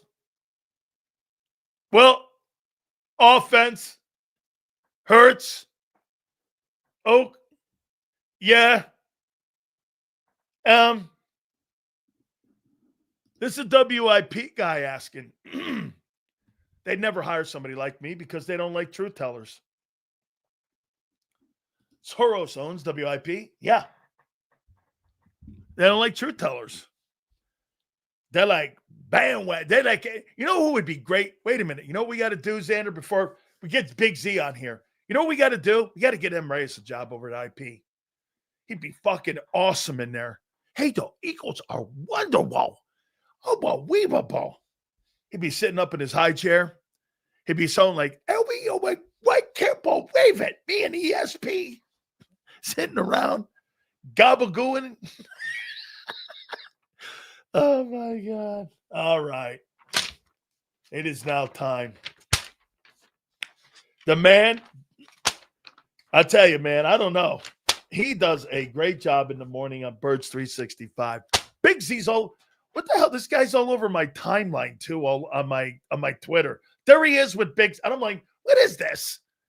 I love our segment, though. I do. He is my friend, man. He does a great job. And I'll tell you what, one of the reasons why JAKIB is the dominant force in Philly is because we allow everybody to roll in here. without further ado, our boy, our friend, Big Z, Xander Kraus joins us now. What's up, Big Sills? How you doing, brother? I am doing great. How's AJ doing? Yeah, he's streaming with Janky Rondo. He's not happy, Big Sills. I mean, can anybody blame him? This guy's like one of the best receivers in football, and he's on pace for 780 yards. And an offense, it'd be one thing if the offense was, top 10 or something. Offense sucks. They don't throw the ball to their best players. They don't even try and throw the ball to their best players. They're skating by the skin of their teeth, and he's not happy about it. I can't really blame him. Part of me thinks there's a good thing about it, because if he wasn't, would anybody be pushing this team to continue to get better, with all the wins? Sometimes when you win so much, or you're really successful, or you're whatever the case may be, sometimes that can be the rat poison that way. It's almost like a good thing. AJ's the Tony Montana. I'm the bad guy. All right. He's like you. I'm the bad guy now. All right. You need people like me. All right. Come on. Are you on Team AJ or Team Eagles? Yeah, I'm on Team AJ because I don't think. Well, first off, you're always on Team Eagles when you're a fan. But I mean, objectively speaking, it's hard to look at this offense and think that is an offense that will lead you to where this team wants to go. So when you look at it like that, then I think AJ has a good point, and I think AJ should be able to, I think hopefully they should be able to get him more involved in the offense. Doesn't seem like they're going to be able to do it. Doesn't seem like they even care to do it. But now I'm Team AJ, man. I mean, it's ridiculous. They don't even try and get him the football.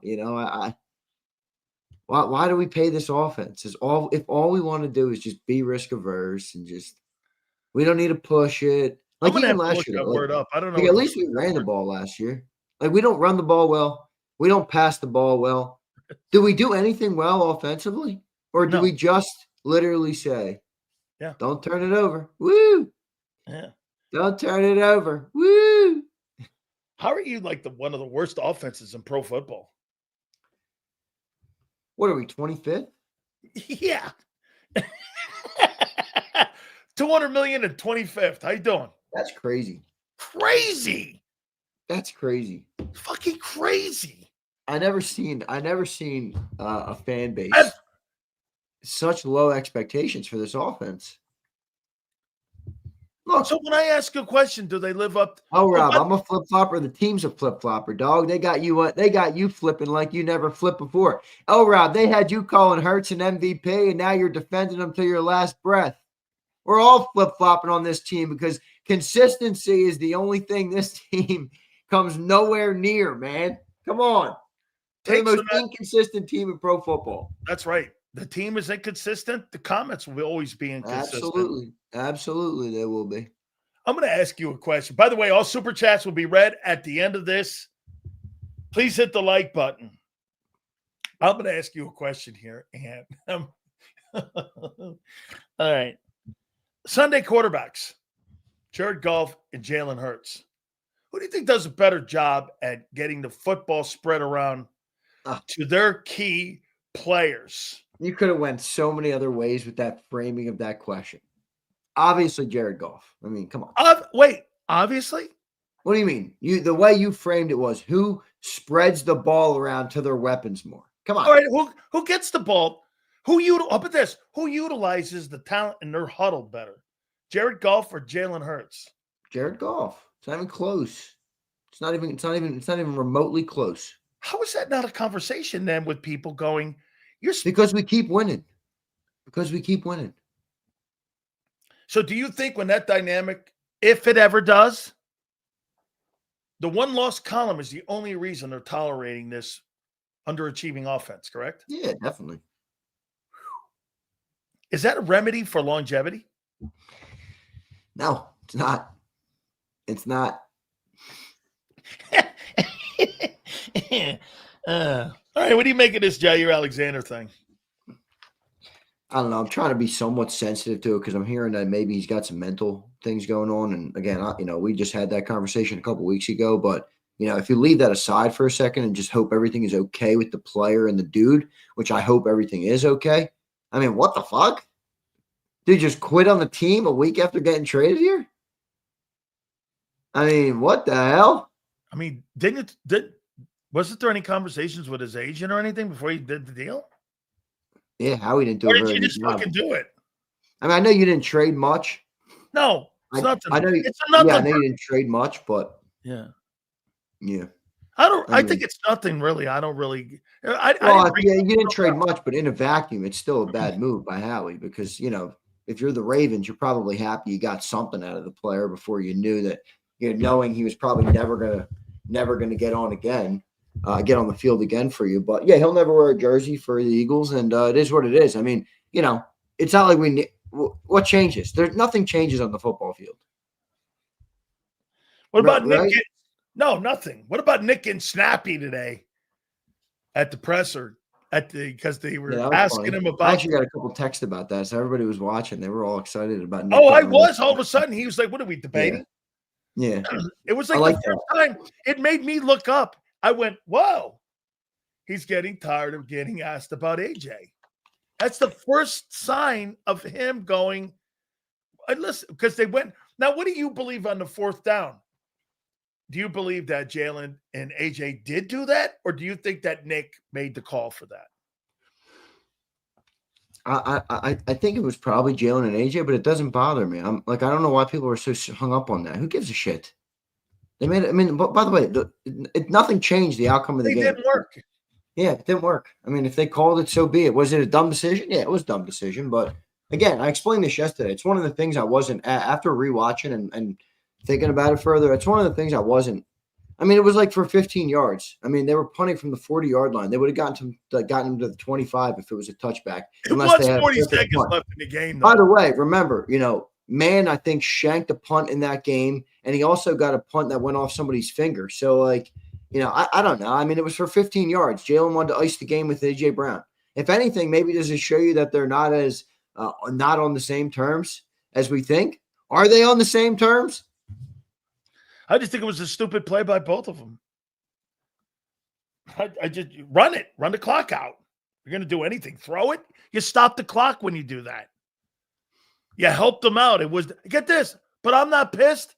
Dumb play, kid. But hey, okay. Guys, Super Bowl MVP. Let's go. I got it here. What do you make of this Lions team heading into Lincoln Financial on Sunday? Boy, they're impressive. Here, listen to them. Lions are good. They're streaky, though, this year. You think? Yeah. All right. They've been a little streaky. So, and results of the W's and L, yeah. But here, they're 7th in total offense. They're 12th in passing. They're 8th in rushing. They are 12th in points. They're 7th in third down. Here's where I'm impressed. Listen to their defense. I mean, excuse me. That was their defense. 7th total in defense, 12th in pass, 8th in the run. That's pretty impressive. Listen to this offense, though. They're 6th in total, 10th in passing, 6th in rushing, 2nd in points, 4th in red zone. I mean, bro, they're a pretty good fucking football team. I mean, their problem is turnovers.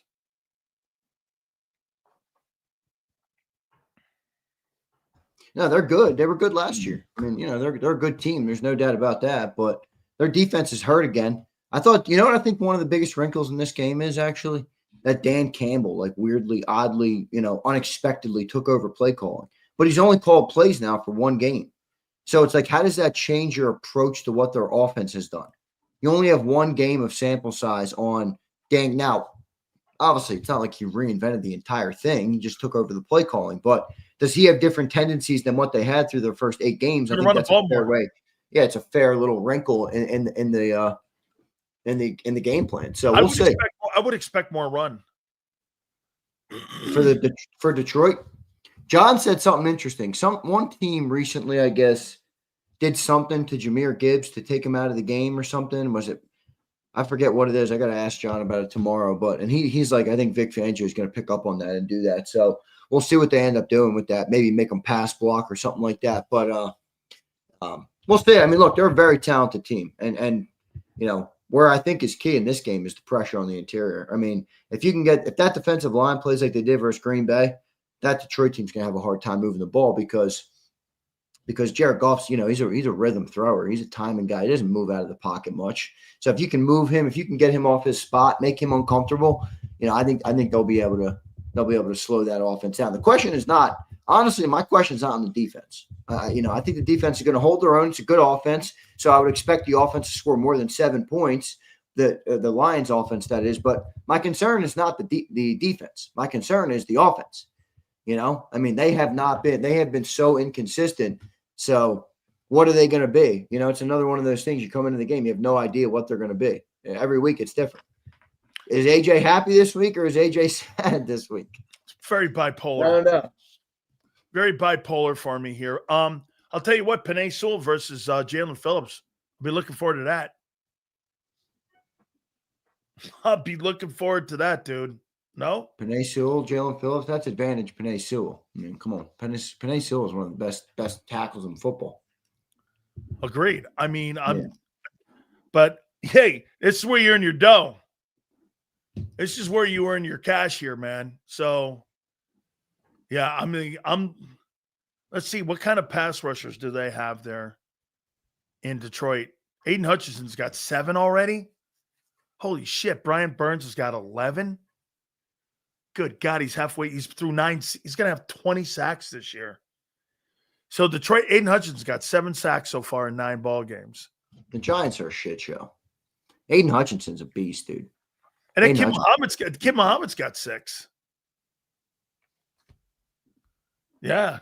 They got guys on that team that got some they got dudes on that team that pressure the quarterback. Yeah, Lions are good. Look, they're a good team. And this is an exciting matchup because it was what everybody wanted to see last year and it never happened. You know what I mean? So it's like, what does it look like this year? But honestly, I still feel like we're the better team. We just have to play like it. We don't play like we're a great team. Everybody tells me that, do we have a better offense than Detroit personnel-wise? Actually, forget that question. Is A.J. Brown and Devontae Smith better than Amon-Ra St. Brown and Jameson Williams?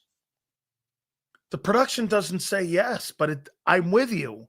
The talent does. The production doesn't. Agreed. Right. The only place I think the Vikings That's the hard combo with that. The Lions, excuse me. The only place that the Lions could actually have us beat is tight end and run game. Yeah, I happen to think Jahmyr Gibbs is one of the best running backs in football. Now he can't pass block, but that dude can run and catch out of the backfield he is rare with that.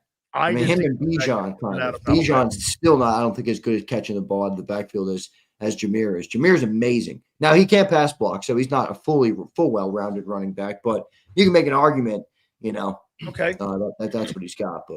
But let's play this game then. Who's got the advantage of quarterback? Detroit or Philly? Quarterback advantage? Well, what do you want him to do? Throw the ball to the receivers? Jared Goff. Want him to make a play out of the pocket? Jalen Hurts. No turnovers? Jalen Hurts. Okay, well, I didn't ask you 4 questions. I asked you 1. Quarterback is though? Quarterback used to mean, what is it? Quarterback used to be more defined. Our quarterback doesn't do what the normal. Who's got the fucking advantage of quarterback, Detroit or Philly? You think Jared Goff better than Hurts? You gonna go Jalen Hurts? I'm asking you.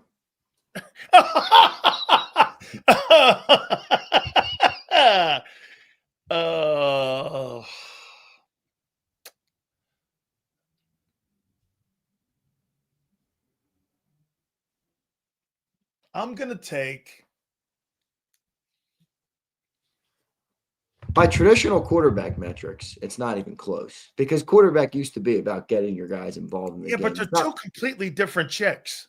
It's so different. It's almost hard to compare. It's like they're 2 different people. They're so different. It's hard to compare them. The whole thing's. I mean, Jared Goff, if you judged him. Get this. The quarterbacks, if you took the quarterbacks, do you not agree? If you took the quarterbacks out of the conversation, they look like the same team. Good old line, run the ball, tight end, running the receiver. Jared Goff gets his guys the ball way better than Jalen does. That's a fact. But will that matter in a game like that? And yeah, that's the thing with this Eagles team. It's really weird. They win in weird ways, dude. I mean, they're 7-2 and the offense blows.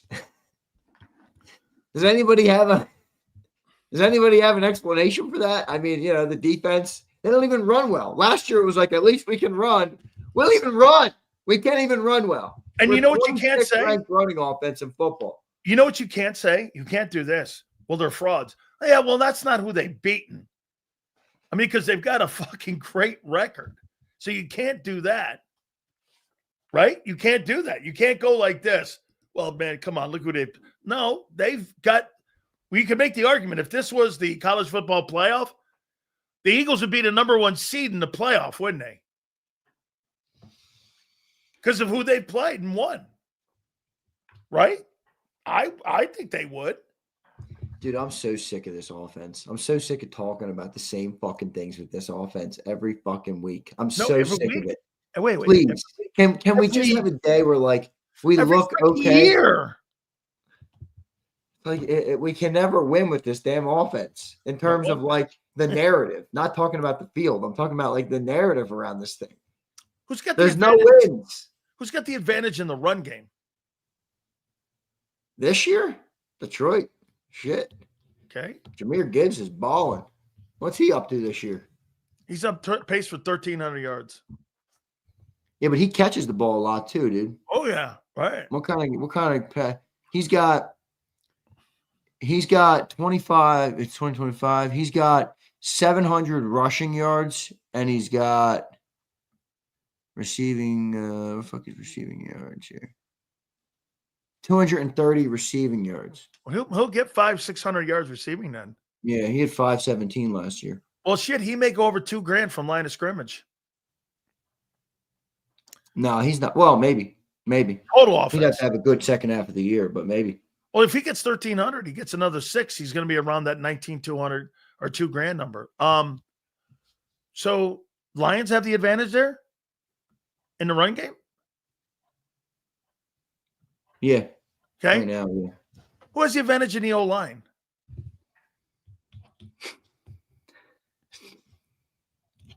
Detroit. So they have the advantage in the run game and on the O-line and in the quarterback. Okay. Yeah, but who's got the advantage in the defense? Okay. So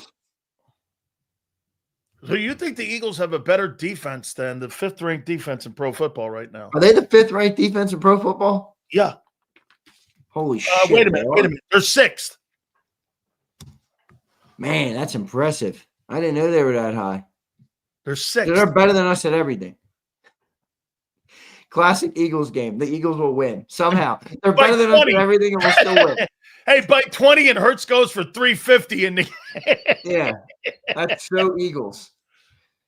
So they're the 7th-ranked defense behind the Chiefs. The Packers were the 5th-ranked defense, and they shut us down. And they were not frauds.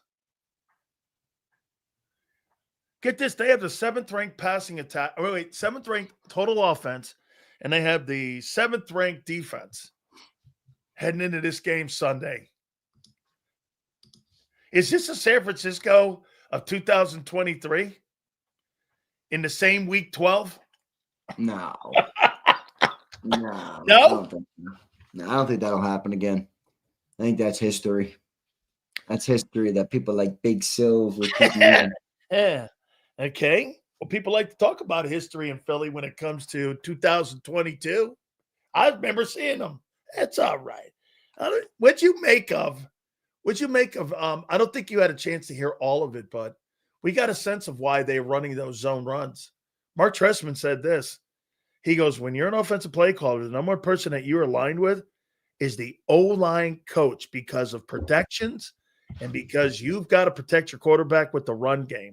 Now I know why they can't get the wide receivers involved, because Kevin Patullo is a kindergarten kid in a, first year school.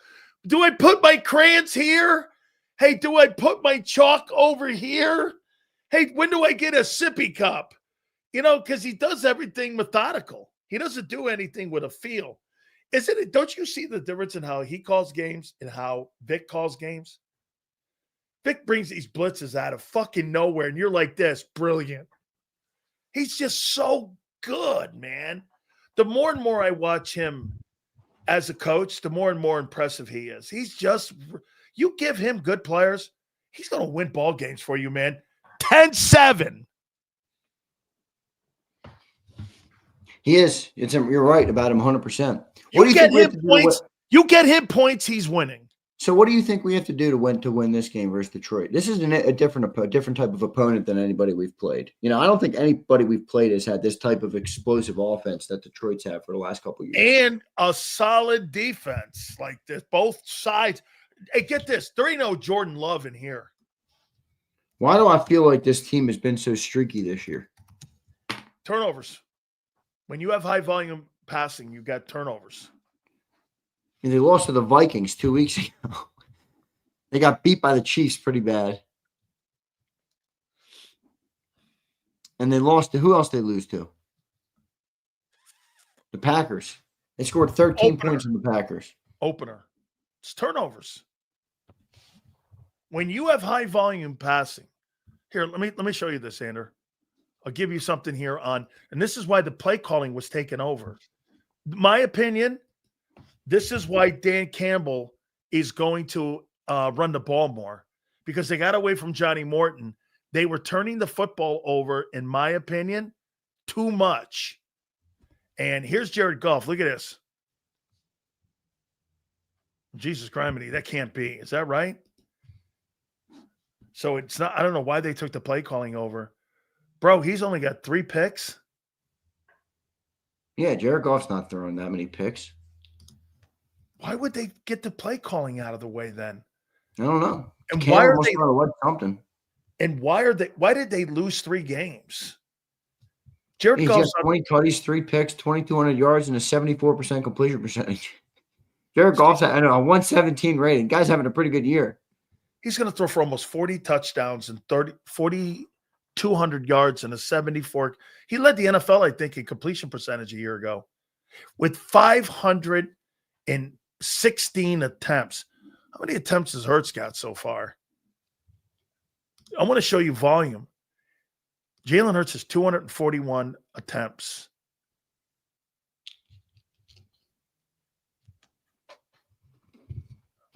So you think this is going to be the 23 game versus the Niners?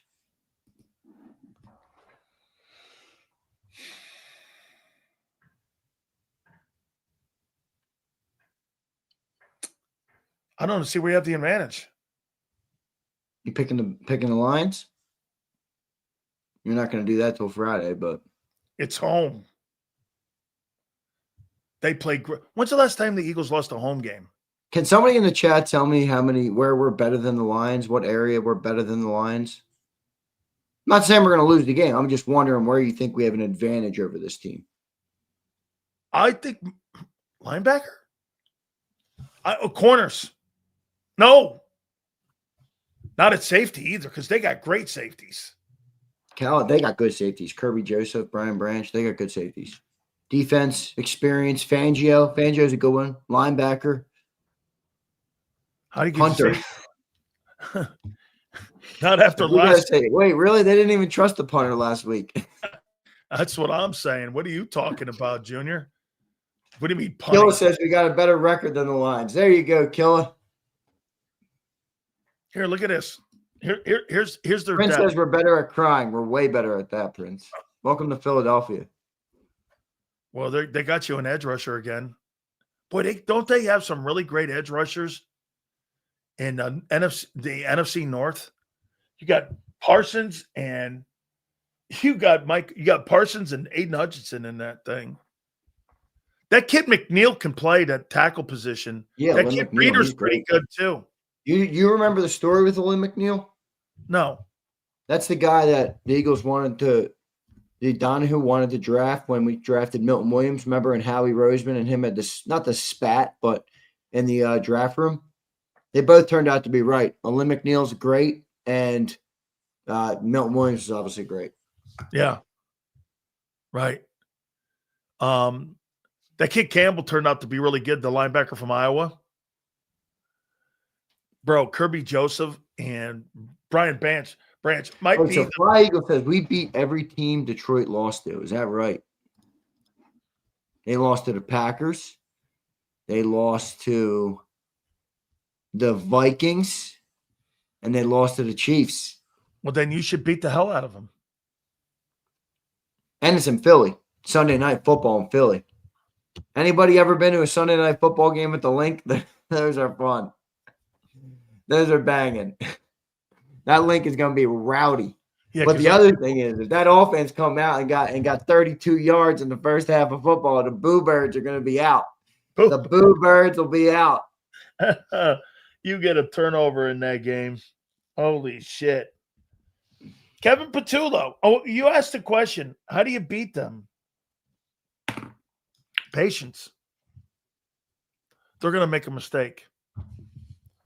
Well, Vic always increases your chances at them making a mistake too. Vic is good at that. You know what I mean? So that's definitely something as well. I don't know. I mean, look, the Lions are a good team. I don't sit here like, oh, we might lose though. I feel like I did about the Packers game. I mean, not that we're going to win by 10, but the Eagles are so streaky, dude. The only thing I'm now changing is I just expect them to be streaky. So they sucked balls again last week in offense. They're probably going to be pretty good again on offense this week. This is what to expect. And then next time they have a great passing game, just expect that they suck balls again the next week.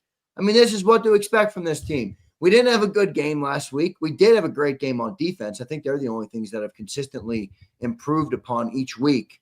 So offense stunk last week. Maybe they'll have a good week this week. Yeah, maybe. Maybe. That's what I mean. That's what I don't like about the offense is that's the strategy. Like you get to the playoffs. What's the strategy? Hope offense shows up today. You're not sure if they're going to show up because there's been no consistency. But I'm going to ask you one question about Jalen Hurts here. Are you happy with your quarterback and your quarterback play? What are you talking about? Like just this year, this game? What do you mean? I leave you to fill that in. Are you good with him being your quarterback with all the talent you have on your football team? No, I'm not happy with it. I'm not happy with it at all. And the only reason you tolerate it is because the 1-loss record. Yeah. They're 7-2. I mean, that matters more. That matters more. But, I mean, if you think about it, how do you judge an offense? I mean, you judge an offense by how many points they can put on the board, which they've been decent at. But you also judge them by how they're able to move the ball. You know, you judge them by how much your playmakers have an impact on the game. They don't have an impact on the game, man. No, A.J. Brown doesn't have an impact on the game. Even Saquon Barkley this year doesn't have much of an impact on the game. So, I mean, I don't think you can sit here and say you're happy. I mean, but that's a weird question. It's no. I'm gonna add being happy is overrated. I'm gonna add the context to it now. Would another quarterback be doing the same results of being 7-2, having gone to Super Bowls, having won them, with a better quarterback? Would you think you'd be a more dominant football team? I don't know. If you're talking about upgrading, and let me show you where that context is.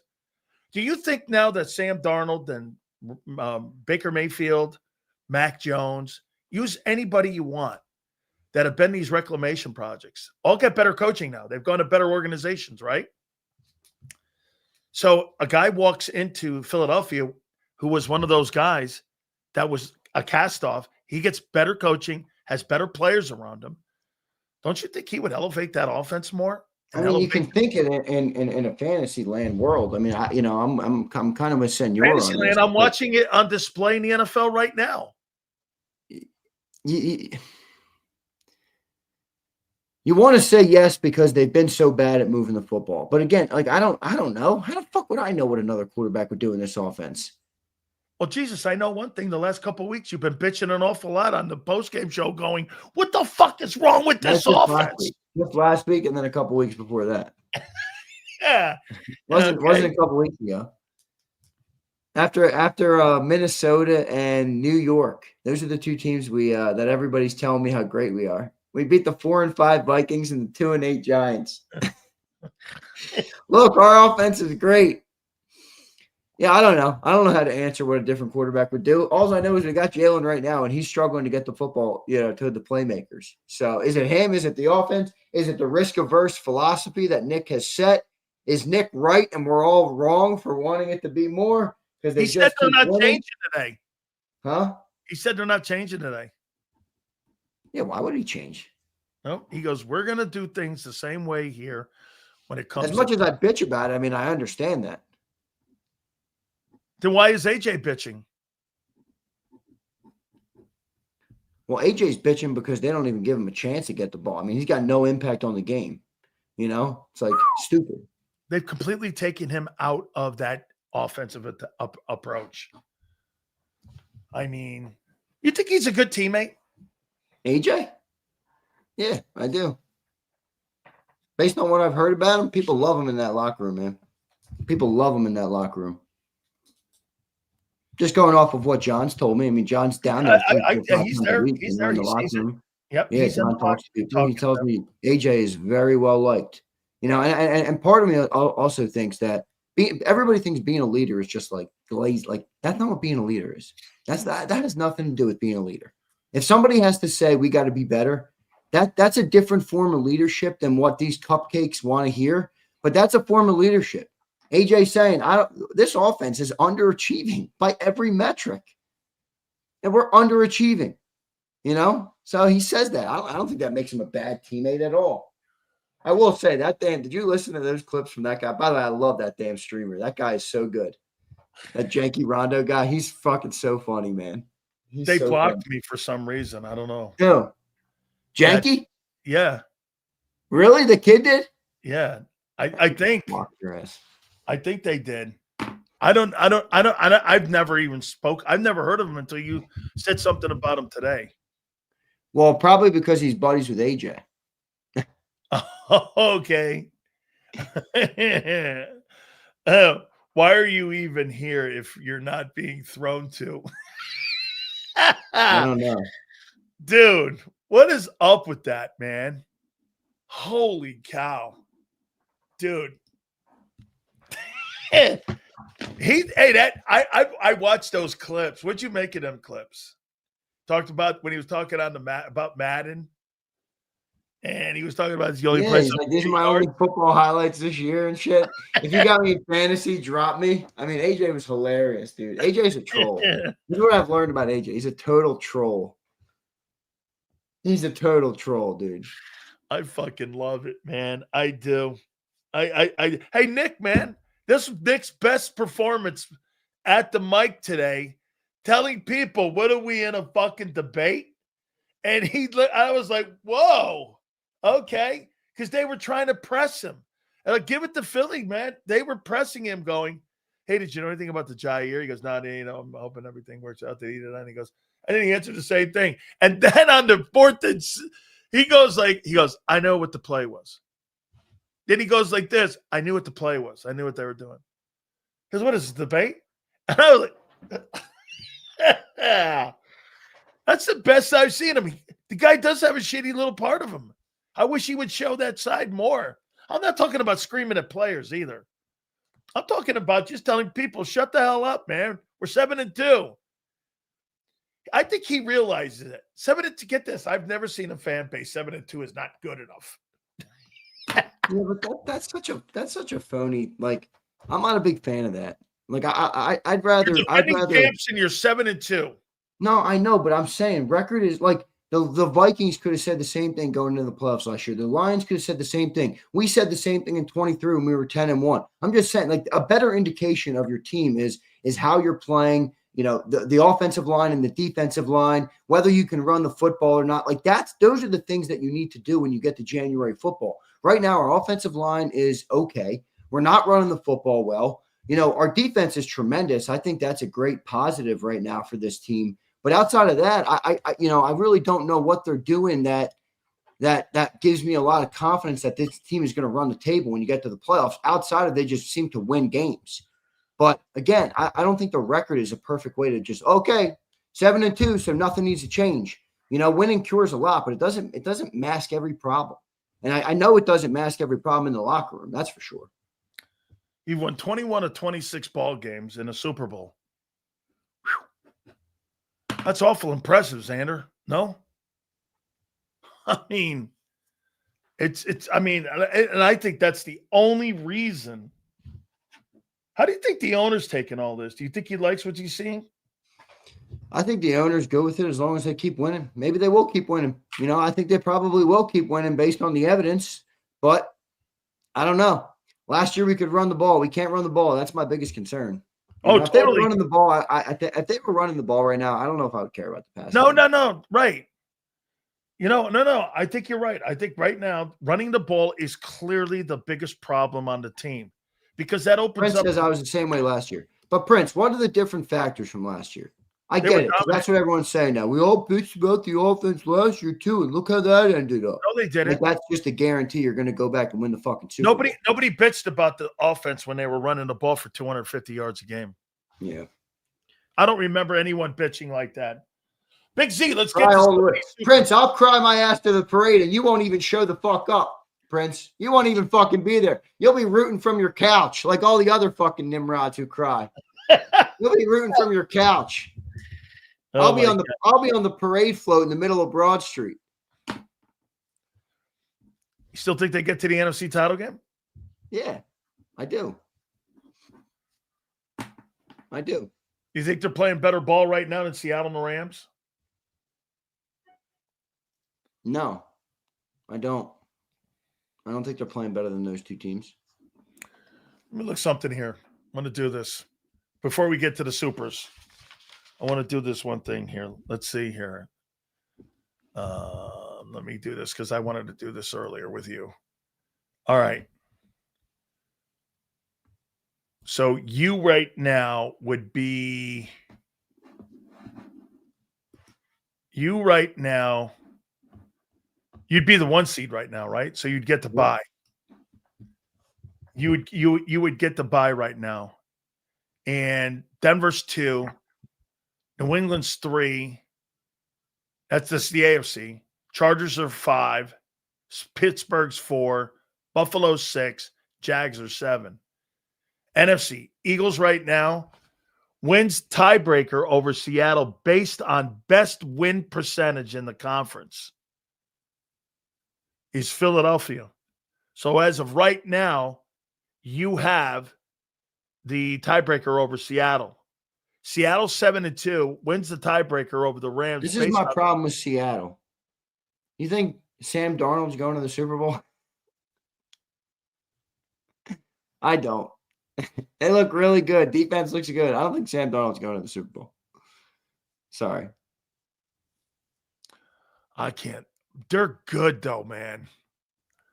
They really are. Detroit's 1-2 in the division. Philly's 2-1. Seattle's 2-1. The Bucks are 2-0 in the division. Because that's one of the tiebreakers. So Philadelphia would get that bye, and it would be Seattle and San Francisco. Seattle would win that game. You got Seattle in that game, right? Who are they playing?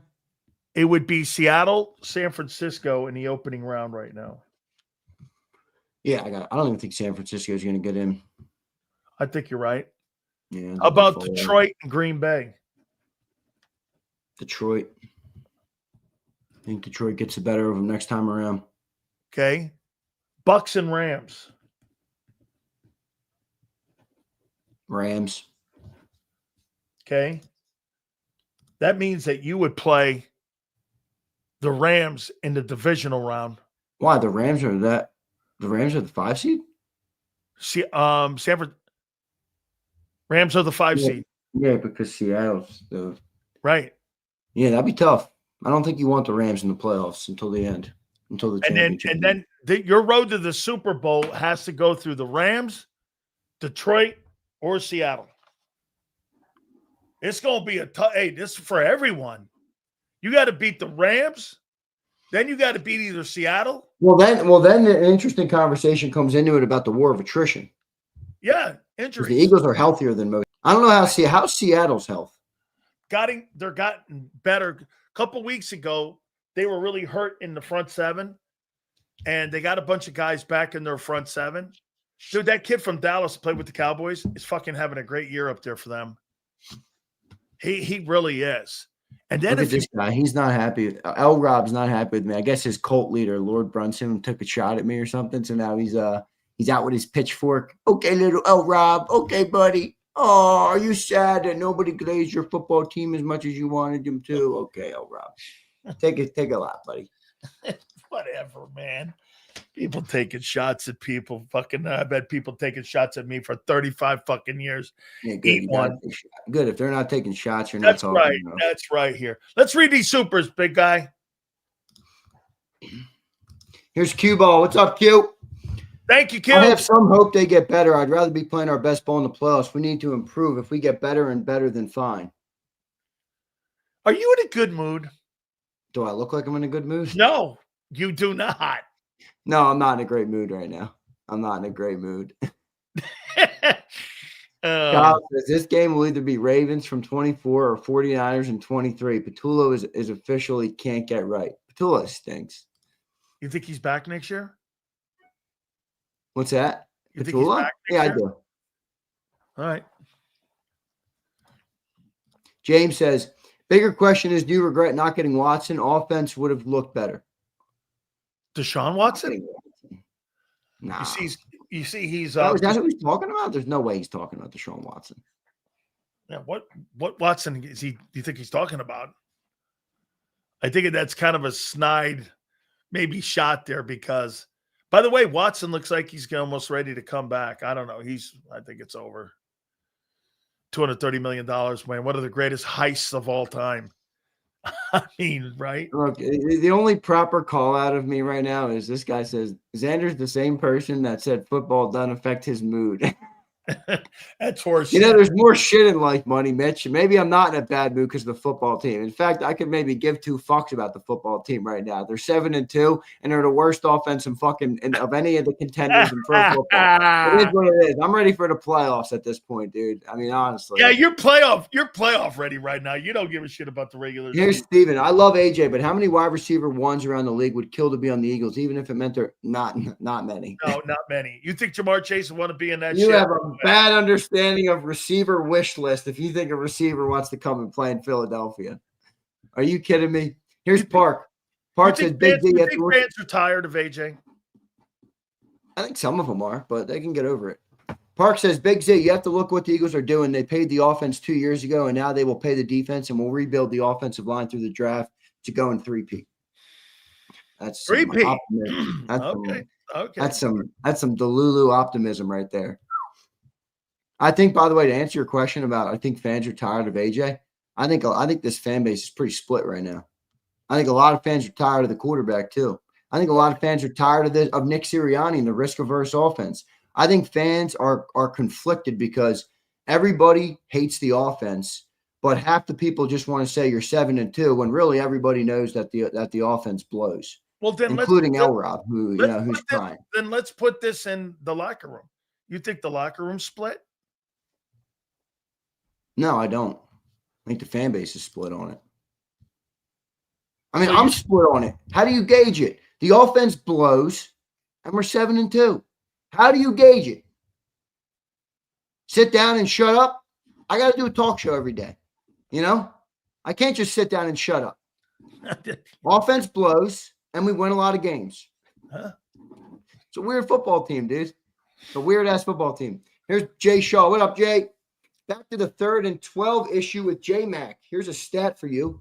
No team has run more on 3rd and long as the Eagles this year in the past 25 years. Real stat supports Xander's view. Jay, can you please send me that on Twitter? Is that on Twitter, Jay? Where the hell did you see that? Please send me that. I need that. I'm going to bring that up tomorrow on Birds 365. Oh, my God. If that's true.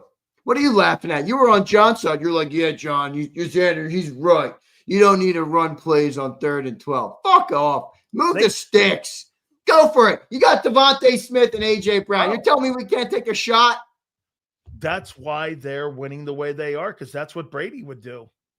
You think Brady's going to throw on 3rd and fucking 12 On Well, his evidently, plus, we do it more than get any this, team in the on last his 25 plus years. on his plus 35 and his 35-yard line, if he was 3rd and 12, do you really think Brady would throw a pass 15 yards down the field? Or do you think that he would run the ball to get better field position for his punter so that he could get better and win the field position? Remember, Yeah, but again, you're going to the extremes. I'm not saying they got to do it every time. Okay. Well, I'm not saying that he should fucking run the ball I every mean, if time. Jay Shaw is right and they run Bro, no, I'm more not on third and saying you long should than run any team that in the every past time. 25 No. years. Bro, I'm not saying you should run that every time. Maybe I misunderstood that when it came out in the postgame show, because I wouldn't fucking do that every time. If I'm on the plus 40, I'm going to throw the ball down the field. Is this an explanation for our offense? Ellen DeGeneres' face on Sidney Sweeney's body. Like in I any shouldn't have read that. goddamn. He says, yo, guys, I'm over this offense. I don't care if it's the coaching or the quarterback. It's trash juice. It's trash can juice on a hot day.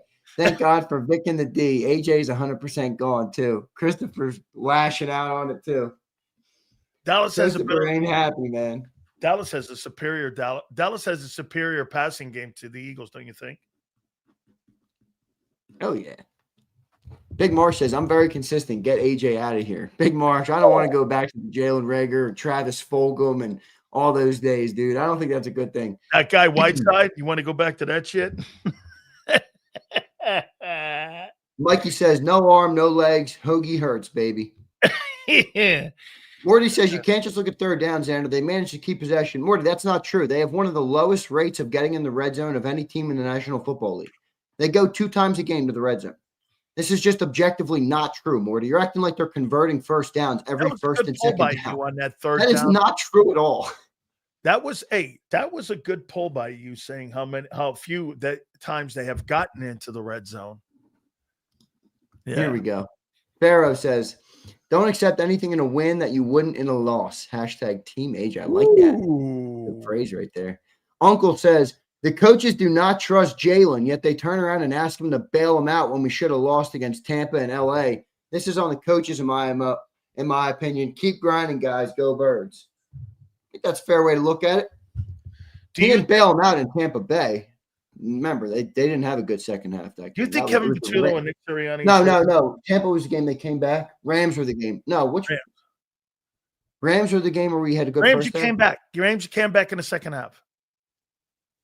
Came back in the Rams game. They were up on you big. Remember? Here's Cullen. Cullen says, Sills, don't ever let anyone talk stupid to you. I love this show since day one. You and Xander do amazing. I watch every day. You guys are the best. Cullen, thank you, brother. The stupid people are a part of the show. Hey, Sills, here's a tip. Hook is elite. Right. What a dumb super. Matt NG says, if he's blowing wide open receivers, how do we help Jalen develop? Does he need a scan and read system instead of true progression? Might fix him locking in pre-snap and missing AJ. Well, that's what they did in 22. Not scan and read, but they used RPO for that. Look at fucking Philly. Philly, I hope Philly comes in with No. Listen, Philly. He told me Jair Alexander was going to be a fucking all-star sign. No, he didn't say that. I watched enough Philly 500. He didn't say that. He didn't say that. But wait I a don't know if minute. anybody. All right, wait. Well, 2 more. Catch says Stafford fires the ball all over and only has 2 ints this year. Eagles are too gun shy with her. I agree with that, Catch. Well, Stafford's a different quarterback, but I do agree they're too gun shy. Here's Sean. It's Jalen. All right. CZ, new member. CZ, thank you, brother. Prince says, if Sam is a great passer with explosive offense and a great defense, why wouldn't he make it to the Super Bowl, Xander? Because he's Sam fucking Darnold, Prince. You really need me to spell it out for you, Prince? Do you think that, proves a point for you, Prince? He's Sam fucking Darnold. It is what it is. Until he proves it, he's not getting the benefit of the doubt. All right, we got him. Hey, dude. You think, last question before, I want Philly to hear this too. You think Kevin Petullo and Nick Sirianni have stopped the growth of that quarterback's development? Who, Jalen? And yeah, and to some extent, yeah. I mean, they don't ask him to throw the ball much anymore, so, it is what it is. But they keep winning, Sills. That's all I got for you. There it is. I don't have the explanation. You fucking hate the most, right? What? The comment and line you hate the most. Hey, they're 7-2, Xander. Well, it is a part of it. I guess you can't just act like it doesn't exist. Oh no, dude! Until that goes away, they're gonna. Maybe I'll be in a better mood tomorrow. We'll see. You got it, bro. We'll catch you tomorrow on Birds 365, my friend. Later, dude. Appreciate you. You got it, man. That is my friend Xander Krause. Boy, this is gonna be a fun one here. So AJ Brown's going on like shows now saying, "I'm in hell. It's miserable being an Eagle. It is just miserable being a Philadelphia Eagle." And then there's the Cowboys. And I got to say this, man, right out of the gate. Hey, they've had a pretty tough week. They really have. I mean, the entire organization was just devastated with the passing. And, you know, I talked to Steve and myself, and let's see if they can get galvanized here. But look at Philly, man. 3-5-1. These are two of my favorite people on the planet. This is truly one of my favorite segments that I have done, even when I was on radio. And I'm on radio in Tampa, but all the years I was on radio, man, I enjoyed this segment with these two guys. We bring in the legendary creator of content for the Dallas Cowboys, the most famous franchise in all the world, and the most expensive franchise in all the world.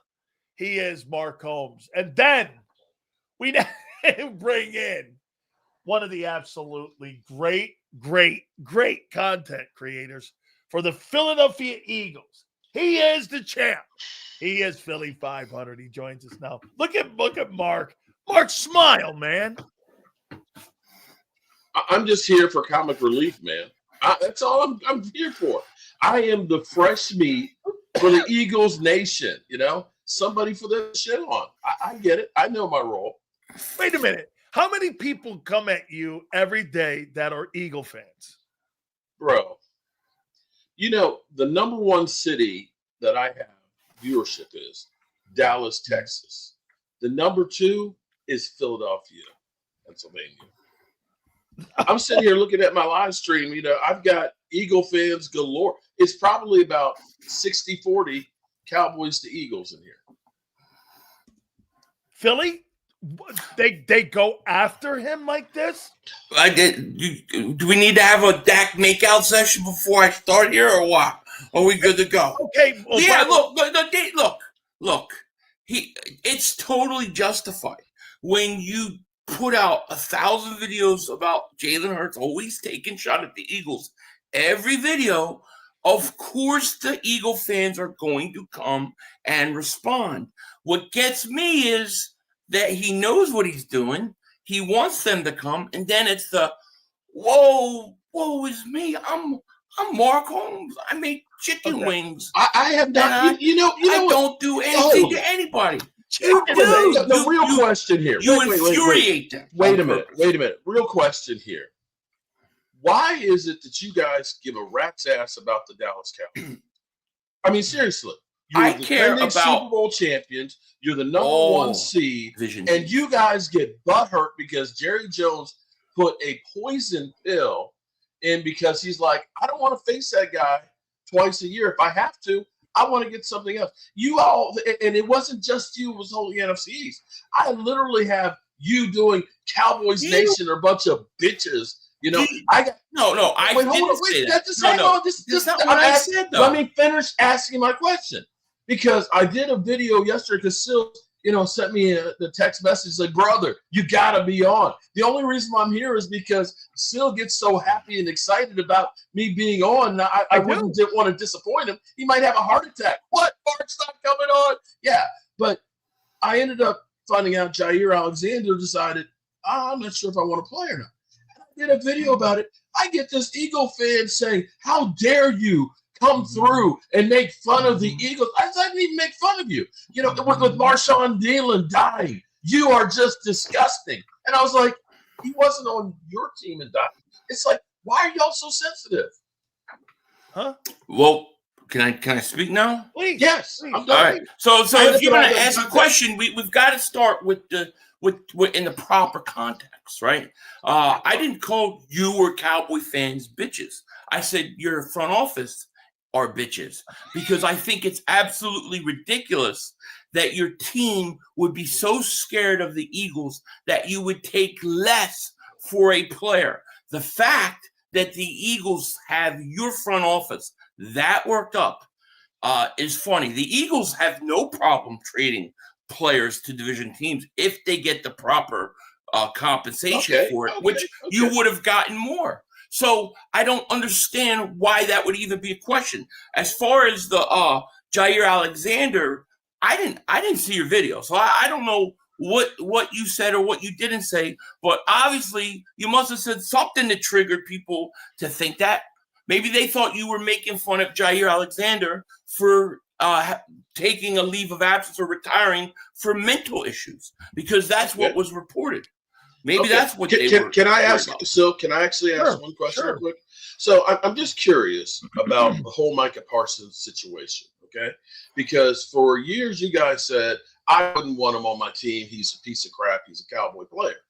But then when something gets done to prevent him from getting there, y'all get upset about it. Now I'm going to ask: do you look at this and say you wish you had traded for him? Because I'm looking at this, and he kind of threw his quarterback under the bus yesterday when he said, "Don't look at us. How dare you say anything about our defense? Our 3 losses, we've got less than 13 points or less."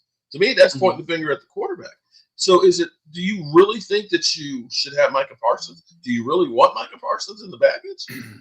Well, what was the one thing that I used to say or call Micah Parsons for years? What's that? Missing in action? No. What did I used to say? I used to say future Eagles Micah Parsons. Okay. Right? Because I said eventually he's going to want to come to Philly and be in Philly. So to me, if the Eagles could have done it, sure, they should have done it. Would I have traded as much as they wanted for him or were willing to? Probably I wouldn't have. But you can't tell me he would have hurt the Eagles. I don't believe that at all. Fortunately, I think we found our guy. But yeah, why wouldn't I take him? But you've never heard me say Micah Parsons is trash. I've never said that. I just said he's not Lawrence Taylor. Okay. Yeah, no, and I've heard you say that. All right, Philly, I'm gonna put this out there, and we'll see how you respond to it.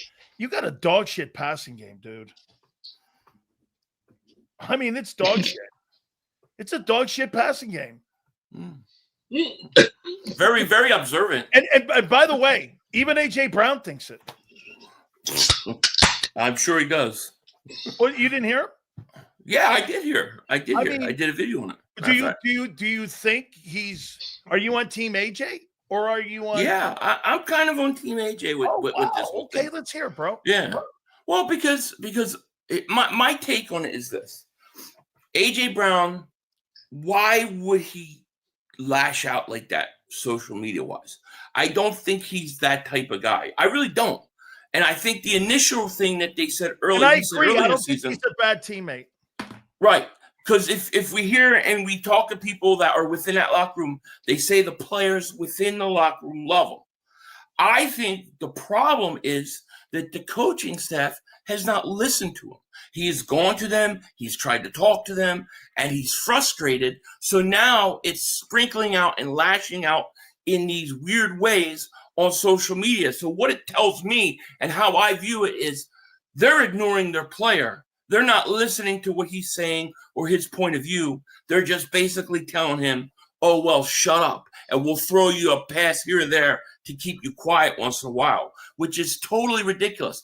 I think the Eagles' biggest problem offensively, and I agree with you, passing game stinks a lot of times. Sometimes it can be really good. It's like, I really think that the problem is that this coach, whether it's the head coach or coordinator, I'm not sure which one, I think they play scared. I think they play not to lose. They don't play to attack.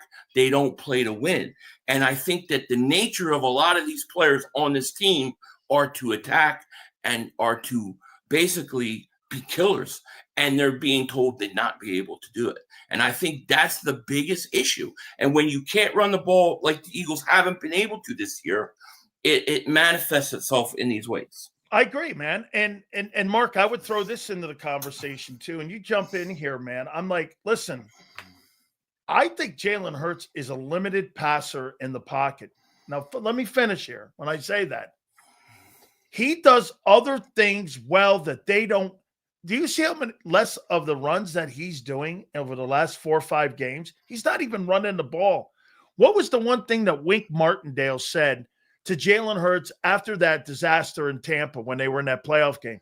We never thought you were a threat to run the ball anymore.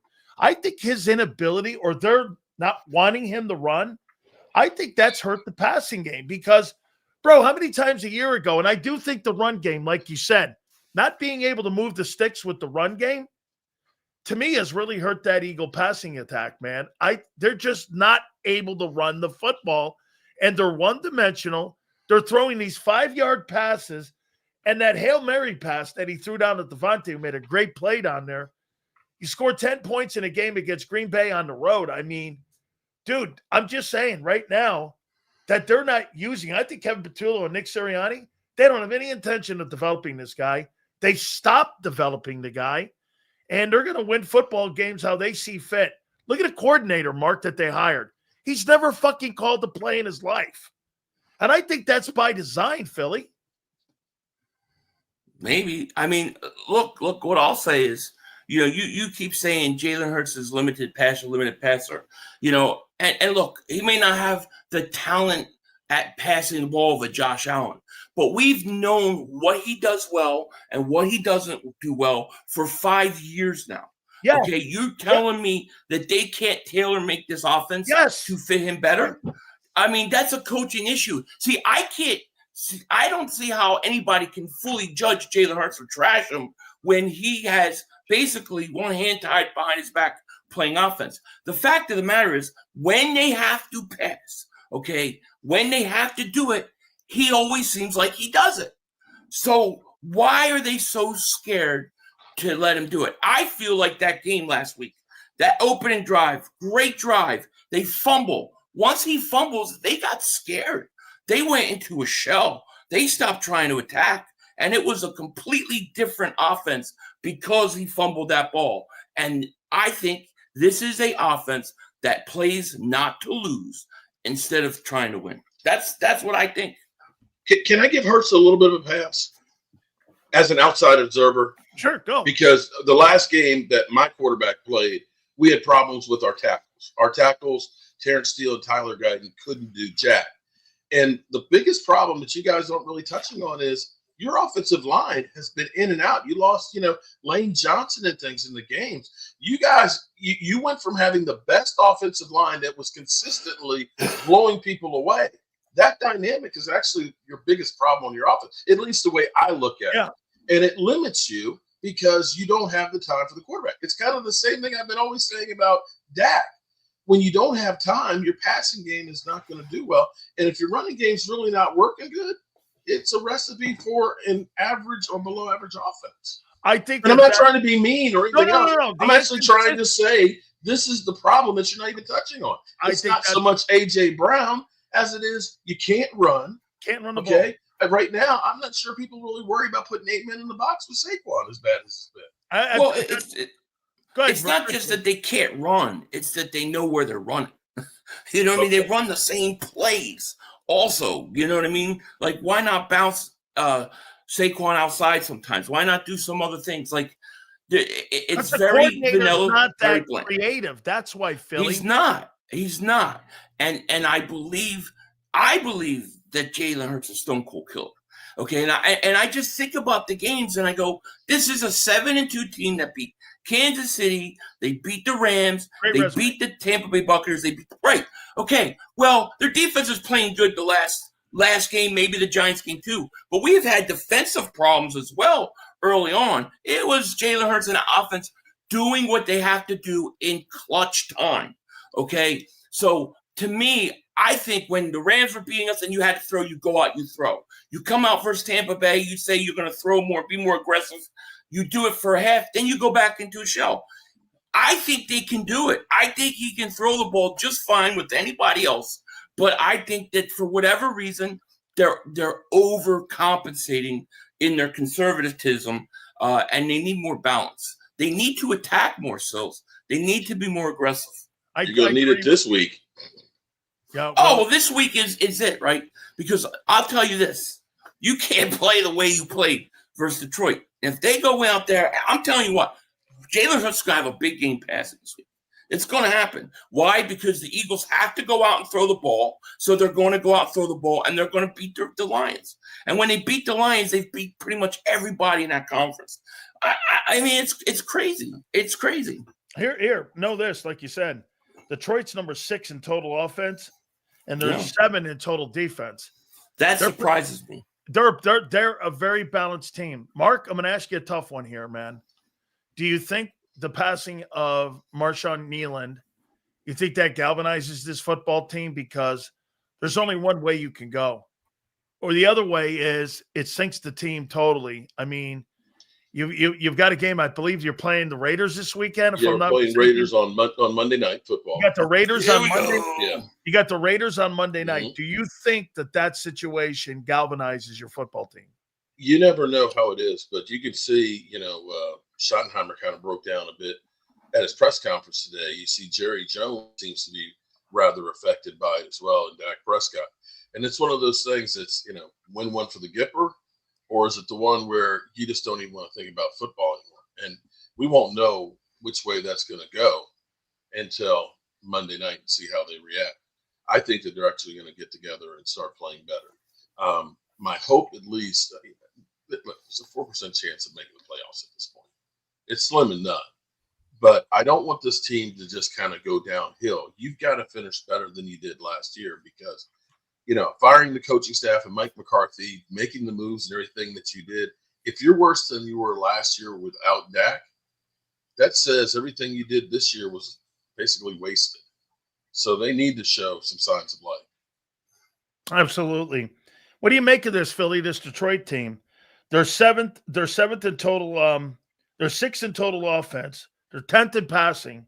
They're 6th in rushing. Mm-hmm. They're 2nd in points, and they're 3rd in red zone. They're 4th on the defensive side. So far, they're 7th in total D. They're 12th in pass. They're 8th against the run, and they're 7th on 3rd down. It's a pretty balanced football team. Do you agree that this is the best and most talented team that you'll play all year so far? Outside of the Rams? Outside of the Rams, maybe? Offensively, I think they're offensively, when they're on, I think they're better than the Rams. Like when that team, because they got, I really like their running game, right? They got a two-headed monster with Montgomery and with Gibbs. I like their tight end Laporta. I mean, when they're on, and they can score a boatload of points. But I mean, I know you told me their defense is ranked well. Every time I watch them, teams seem like they move the ball just fine on them. And they also take chances. I think the key to this game is going to be, I think the Eagles have to throw. I think they're going to have to throw. And I think the defensive line, if you can get pressure early with Goff and hit him early, he's never the same quarterback. But when he gets comfortable early, then he's really hard to beat. Philly, this offensive line Detroit has is graded out as one of the top offensive lines in football, even with the loss of Ragnow. I mean, the Cowboys are even up there still high because, again, the Cowboys offense hasn't traditionally been a problem, but they have sputtered a bit over the last couple of weeks because of that defense. But it's going to be D-line versus O-line in this game on Sunday night, no? Yeah, of course. I mean, I think on both sides of the ball, I think it's going to be. I thought the Eagles, I really think that Green Bay game, when I watched the game again, I really think that fumble that Hurts had just screwed up the way the coaches played the rest of that game offensively. Huh. And I think we can throw the ball on Detroit. And I think we hopefully can get this running game established. But if you sit back and you're conservative and you go out there and you say, all right, we're going to play not to lose this game, you're gonna have a problem. You have to attack Detroit. Detroit will attack you. They will take chances. They will do some things that are unorthodox, and you've got to be ready for it. Are they going to extend Pickens, in your opinion, Mark? Do you think they're going to, or do you think Pickens becomes a free agent at the end of the year here? How do you think Dallas handles him? Because he's been a really good player for them. Mm-hmm. Well, Dan Graziano comes out with the captain obvious that the Cowboys will probably franchise tag him. I'm going to say, when you look at this and say he's going to be starting something, right? Wow. Well, that's just speculation. There's nothing to. I mean, Okay. nobody knows. But so for everybody that says, he's going to be too expensive. Well, here's the thing. 3 years ago, you got rid of Amari Cooper because you said he was too expensive. You drafted Jalen Tolbert. You ended up signing Brandon Cooks. You ended up having Noah Brown. Those were your 3 leading receivers that you had each of those years. And right now, today, 9 games in, George Pickens has more touchdowns than any of them had in that time and more yards in 9 games. And as we sit here today, we're still paying $4 million to Brandon Cooks and $8.9 million to Michael Gallup. So when you look at this and say, if I keep George Pickens, I'm not going through necessarily trying to find a guy like him. The best move is to go ahead and sign that guy. He's working well with your team, and you got to have him. If you're looking at this, Dak ain't got that many more years. Mm-mm. And you've already made these other moves where these guys, in 2 years, you're going to have to repay them. So you need to say, we're going to go ahead and push the chips in and go all in, and signing him would be part of that. All right, Philly. Mark should enjoy Dak the rest of the year, though. Like, enjoy him while you have him, because they're trading him at the end of the year. It's going to be a big shocker this offseason. Dak Prescott gets traded. Mark, all right. Mark, you'll see. You wouldn't be up for trading Dak? I think it happens. He's not the only thing that's kept this team at least in games. Mark, you want to trade him? It's like, here's Mark the flip built a side. statue for him on a red brick house. He's got a statue. Here's the flip side to this. If Jerry Jones, if you're going to take him at his words that he's realizing I'm 83 years old, and you're seeing people, 84, 85 years old dropping left and right, and you're saying we need to do something, you don't start over trying to draft a quarterback, which is literally, a 50-50 crapshoot right now. I don't think it's going to be a college kid. I think it would be a veteran guy. 8,300 years old. Well, okay. Well, Mayfield. Okay. That would be scary. Because Mayfield can be a free agent at the end of this year. But here's the problem with doing that. You're going to have to use some compensation. You're going to take a big cap hit on there. Your best bet right now is to take the money and take the draft compensation you have to fix that defense. Because if your defense is still giving up 30 points a game, I don't care who you got at quarterback. You ain't going to the Super Bowl. Would you trade Dak to Cincinnati for Burrow? Joe Burrow is injury prone. He wouldn't. Yeah. Okay. What about Josh Allen? Straight up? Yeah, maybe. Ooh. Maybe. He's got to think about it. Ooh. Well, Josh Young is younger, hasn't had the injuries and things on there, but Josh Allen ain't going to Super Bowls either. Yeah, he's better teams. He's in the same situation Dak is. That's what I'm saying. So it's kind of like I feel confident that he can win a big game, though. That playoff game a few years ago where they were in overtime going back and forth. Bro. That was an amazing game. You're not saying that Dak in the same hold it. Wait, let's just stop for a second here. If that was the Cowboys defense out there, it would have been 28 points given up.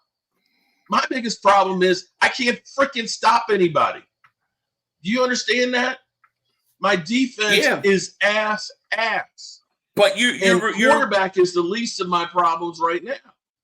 But you've got to rebuild that defense. You've got a lot of draft picks to do it. That could take a few years, which makes Dak older. What we have is we have 2 number ones. We don't have a second. We don't have a third. Then we got a 4th, 1/5, and a 6, and maybe one more 6 because of a comp pick. So it's not as much draft capital as you think. Now, if it ends up being that Green Bay goes downhill, like I'm hoping, maybe that pick drops down into, the low 20s, maybe the high teens. If the Cowboys end up being ass, maybe you got a top 12. Maybe you can trade one of those back for one of these quarterback needy teams and get more capital out. Hey, we never get rid of Dak. We'll never get rid of him. Let me ask you, Philly, on this Sunday game here. You tell me. Oh, Dak. How about this? Wait a minute here. And I'm going to ask you, Mark. Mark, I'll start with you. Who has the quarterback advantage in Sunday's game? Detroit or Philly? I'm going to say it's going to be a shootout, and I'm going to say that it's going to be Detroit.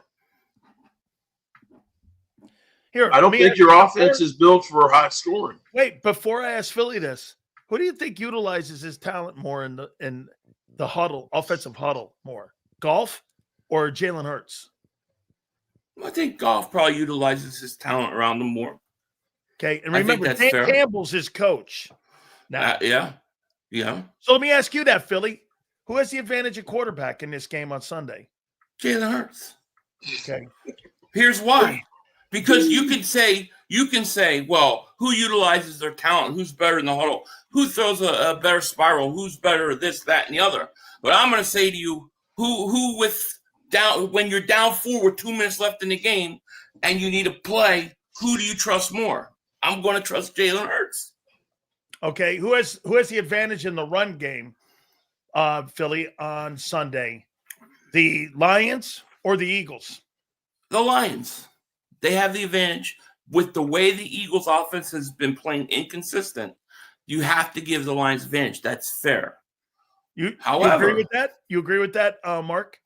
Yeah, definitely. I think if looking at the offenses, it's night and day. Detroit is clearly better than the Eagles are currently. That's not to say the Eagles can't turn it around, but Detroit's offensive line is playing really well. Okay. Eagles is not. Okay, advantage in the O-line. Is it Eagles or Detroit in the O-line on Sunday night? The way the Eagles have been playing? Oh, go ahead, Philly. Go ahead.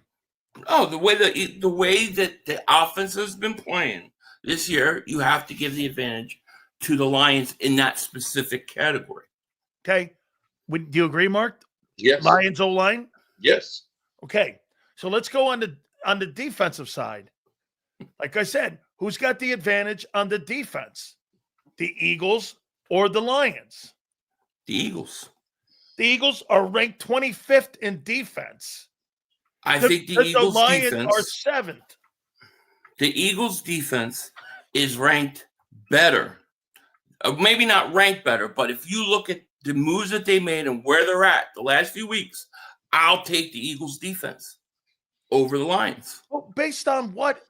Based on how they're playing.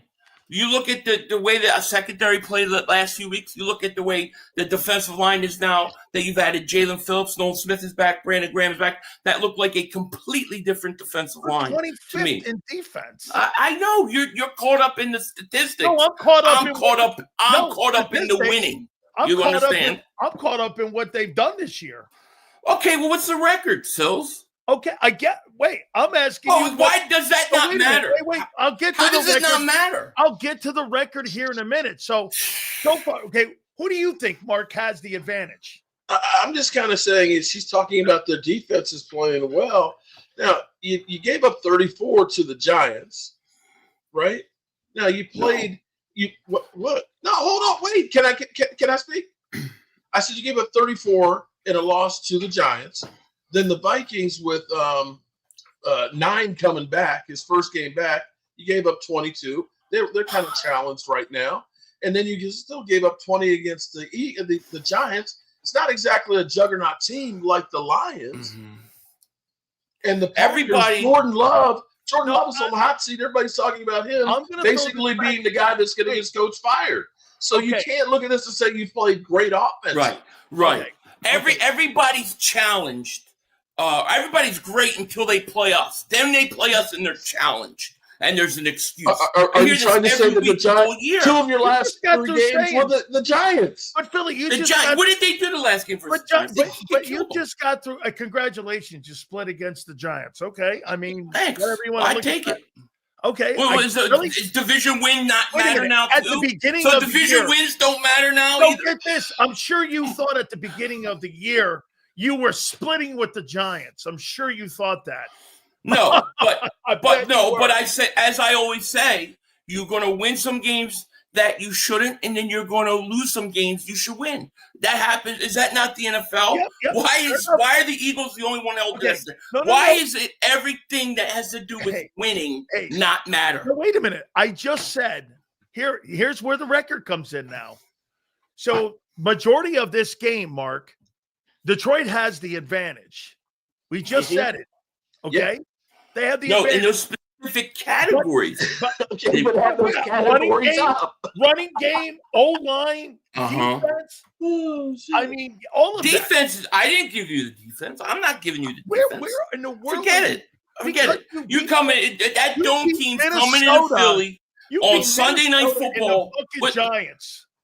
I'm like, Okay, so what is the Lions' record, and who have they lost to? I think they've lost to Green Bay, and I think they've lost to Kansas City, Minnesota. They lost to Minnesota. They lost Kansas. So all three teams that they lost to, the Eagles beat. Congratulations! And Yeah, why? lost to the Giants? Is the name of the game? So are you saying? Wait a minute. Is the name of the game high? I have higher stats than you. Okay, wait a minute. How about this? Okay, if we're going by the win-loss record, you believe the Broncos are better than you then? No, I don't believe the Broncos are better. I believe they beat you. Blew that game. But we blew that game. Oh, you blew that game. Did we not? Were we not up, 24-6 with 8 minutes left? Wait a minute. You don't call that blowing a game? So wait a minute.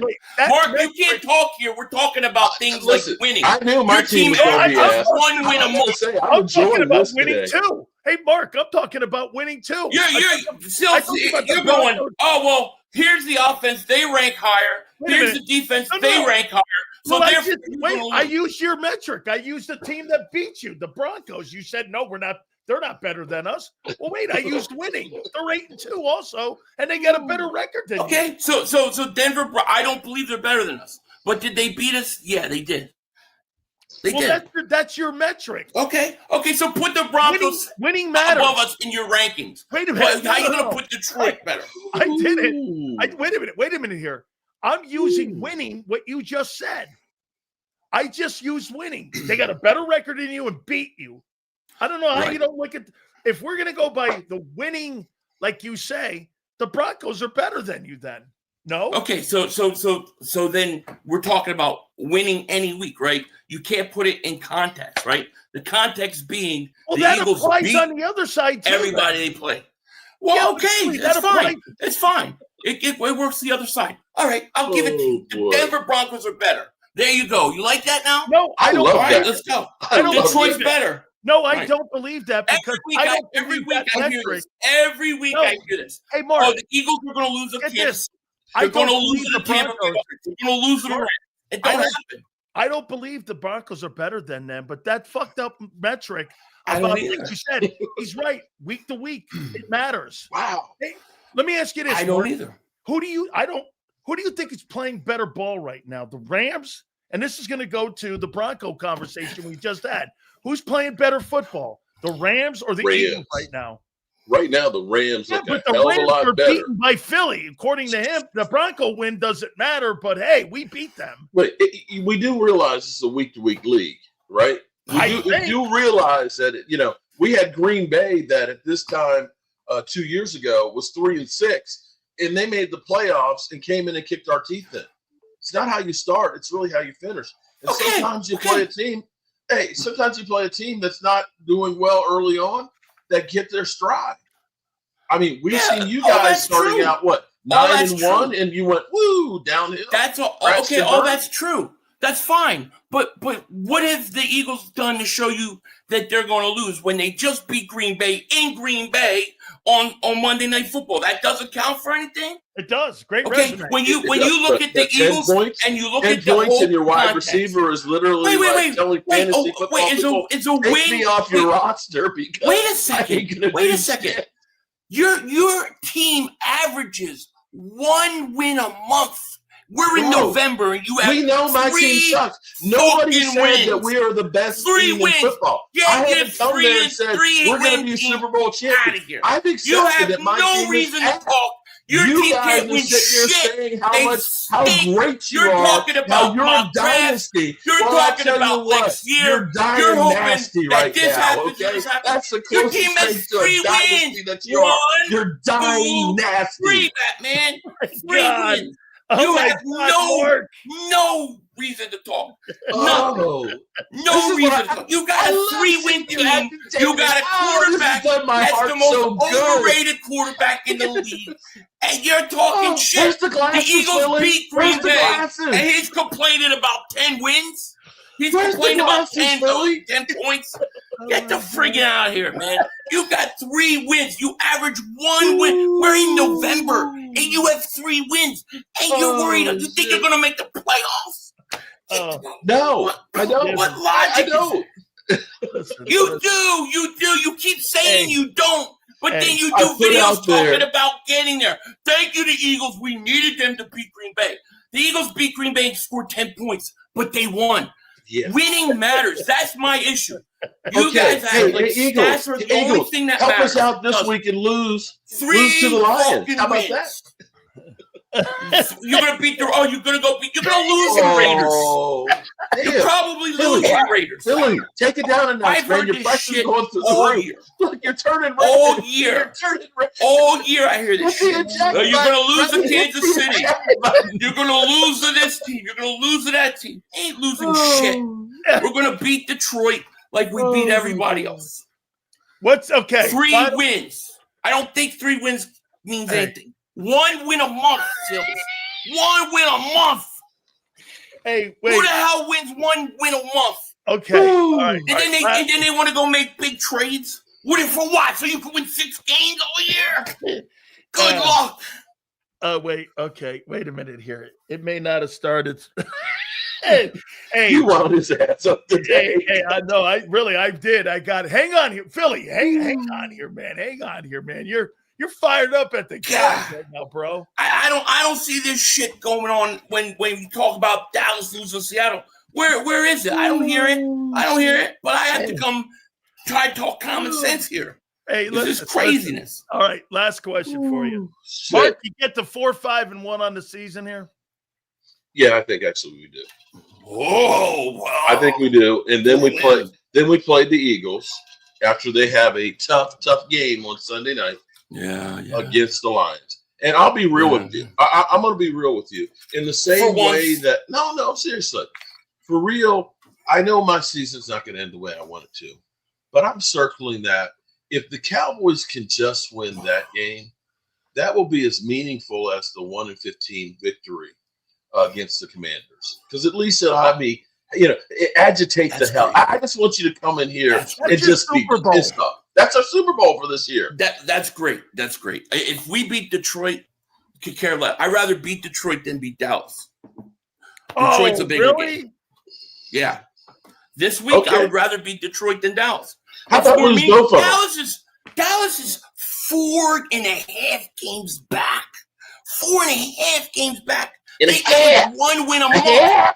1 win a month, Sills. Hey. They're averaging 1 win a month. That don't compute to me.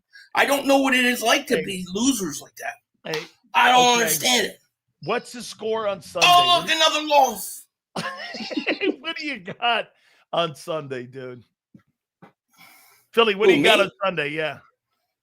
For who? For the Eagles? Yeah. Eagles are going to win 34-31. 34-31 in a shootout, right? Yeah, because like I said, when the Eagles need to throw, they throw.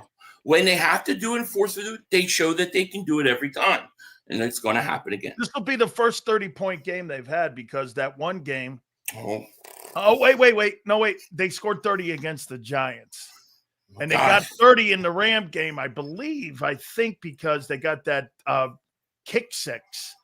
So this will be the second time this year that they get 30 points, right? That's amazing. But they're six wins. They haven't put a lot of points up. I'm looking for A.J. Brown to be on the sidelines with the War. Who's the number 1 seed again? I forgot. Right now, who's the number 1 seed? No, I'm not debating that. I just said you haven't really scored 30 points this year. Mark, wait a minute. I'll ask you this. Do you think the Eagles beat the Lions on Sunday? Like I said, I see A.J. Brown sitting on the sidelines reading War and Peace because he's checked out. But no, I think actually the Lions get you. I honestly do. The Lions are playing with some momentum. What I saw from your offense was putrid, man. That was just like, that was a throwback. You literally wanted to throw that back. Clip this, everybody. Clip this, please. Hey, Clip Philly, it. you think the Dallas Cowboys beat the Raiders on Sunday? Yeah, probably, because the Raiders are probably the most pathetic team I've seen so far, the way they play. But, that's probably their last win. Probably, well, yeah, at least until maybe January. I don't see them winning anything after that. I mean, they're averaging 1 win a month. We're in November. One win a month. Hey, Mark. One friggin' win a month. I have to deal with that. How many videos come out on the one? How many videos on the 1 win a month are you going to put out there? 1 win a month club. Join the 1 win a month club. 1-800-MARK Holmes. Mark. You got me there. I love you, man. Thank you so much, guys. 1 win a month club. Join the 1 win a month club. Get a free Rising Star shirt from Mark Holmes. The 1 minute a month club. What's the shirt say right now, Mark? What's the shirt? Most hated. Bend over. Man, most a hated. fan said it to you. Most hated, Dak Prescott. Why is Dak the most hated? Are you kidding me? Everybody trashes him. He's overrated. Listen to this guy. Listen to him. Who do you think takes more shit though? Hurts or Dak? Dak.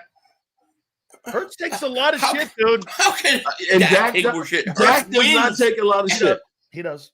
We can score 38 points and lose, and it's Dak's fault. Even though the defense can't cause Dak does not take shit from his own fan base. He only takes shit from other fan base. Bullshit. Half of the YouTube channels they are Dak make haters. Excuses. They make excuses. Yeah, but he actually tried to throw in that the Green Bay Packers scored what? The Eagles only scored 10 points on them. So somehow that even though we won the game and only scored 10 points, the Dallas Cowboys were better because I swear they scored more points. I swear that Dak Prescott scored 40 on him. Yeah, and that's a win. To me, that's a loss. 4 times. It's 4 times. Where you had a guy who was motivated to go against his own team. 1 win a month. I will 1 win month club. I will say one thing though about Jalen Hurts kicking heat, Mark, is that his fan base does give him shit, and they are the defending Super Bowl champions, and he still takes shit. That's right. He's been to 2 Super Bowls in 3 years, and he still takes it. And in the reigning Super Bowl MVP, and I've never seen a guy take more shit in my life that's got that resume. I agree with you. Dak takes a ton of national shit, but Hurts is in that room, man. I've never seen anything like it. I mean, and by the way, I'm guilty of it as well. And I just because I think they're a very talented football team, and I think he's okay. I do, but his resume, and I'm with Philly on this. Guy's resume speaks volumes, man. You can't dismiss it. And unfortunately, that's what their organization's doing right now, Philly. They don't give a shit about his talents. They only care about him not turning the ball over, and they don't give a shit about what that guy does when it comes to wanting to make that offense better. They care on their way and how they're doing it. Just look at the hire with Kevin Patullo. They hired a guy that never wiped his ass before as an offensive coordinator. I don't disagree with you. I think it is a problem. I mean, I think that's why we're going through what we're going through. But at the same time, this team has a way of doing what they need to do when they need to do it. So there's no reason for me to think they can't do it. I can't wait for next week. I can't wait, Mark Holmes, for next week. It's Cowboys Super Bowl. Yeah, because they're coming off that Raider victory, boy. I will see you. Hey, Mark. Mm-hmm. Mark, win this game. Oh, you gotta win it. I'm praying we do. Yeah, you'll be 1.5 win club. 1.5 wins a month club. Let me go. Hey, guys, 1 win a month. 3 wins. It's November. There's something wrong with that fundamentally. I love the shirts though, man. Make a new one. I love it. Mark, thank you, bro. Peace out. Hey, Philly, thank you, brother. Make sure you check these fabulous dudes out. And they're fabulous content, man. These guys are spectacular. Just really great stuff, man. Mark, I got to tell you, I thought he fought in there pretty good today, man. He was by the way, he was laughing. That's like the first time he's been in here laughing in a bit here. And Philly come up with a 1.5 win club. Make sure you check those fabulous dudes out. I'm assuming they're friends. Okay? To me, you know what that is? That's like Shaq and Barkley. Those two dudes are like Shaq and Barkley, man. All good. Hey, my great friends at Morgan & Morgan, make sure you guys check out the #1 injury law firm in all of America for a reason. They are, without a doubt, protecting families across this great country, making sure that you are protected in case any company doesn't want to do the right thing by making sure you guys get rewarded in the end. And by the way, they don't get paid unless you win your case. Simple as that. Family owned, family driven by John and Ultima Morgan. They've been in business for over 25 years. I've known this family. This is a crusade that they've been on to protect American families. Go to forthepeople.com/big sales or pound law 529. That's forthepeople.com/big sales or pound law 529. And do me a favor. You tell them Big Sales sent you.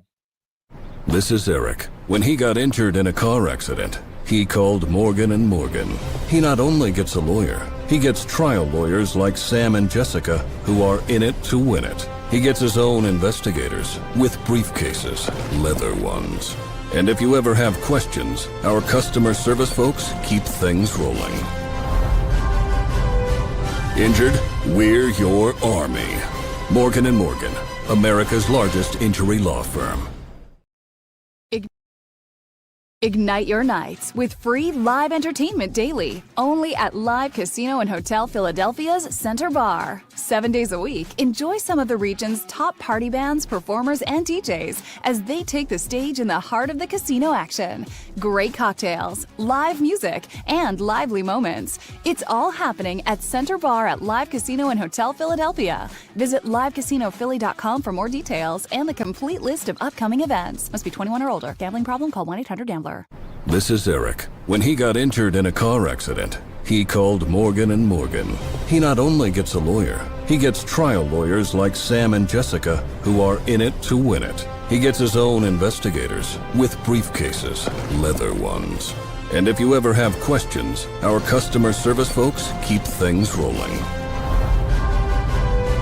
Injured? We're your army. Morgan & Morgan, America's largest injury law firm. Welcome to the Jet Setters and the High Rollers, to the Shot Takers and the Tastemakers. Welcome to the Viewfinders, the Thrill Seekers, and the Night Owls. Welcome to everything you could possibly want on one 5-mile island. Welcome to the Wildwoods. Book your stay today. In our hometown, we all look out for each other. We go the extra mile to lend a helping hand. We step up to keep our communities going strong. And at Independence Blue Cross, we're here to keep you going strong.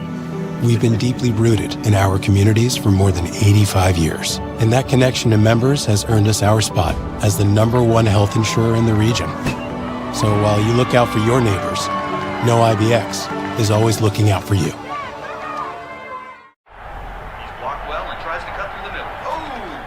Your gut says Miami is going to win and you should take the over. Your gut also said your NFT selfies would only go up in value. They didn't. But your head is on Sports Grid and knows the QB is in concussion protocol. The backup has a 45 QBR against the zone coverage. The New York D has the most sacks in the league. So yeah, trust your head. It's smarter to be on Sports Grid.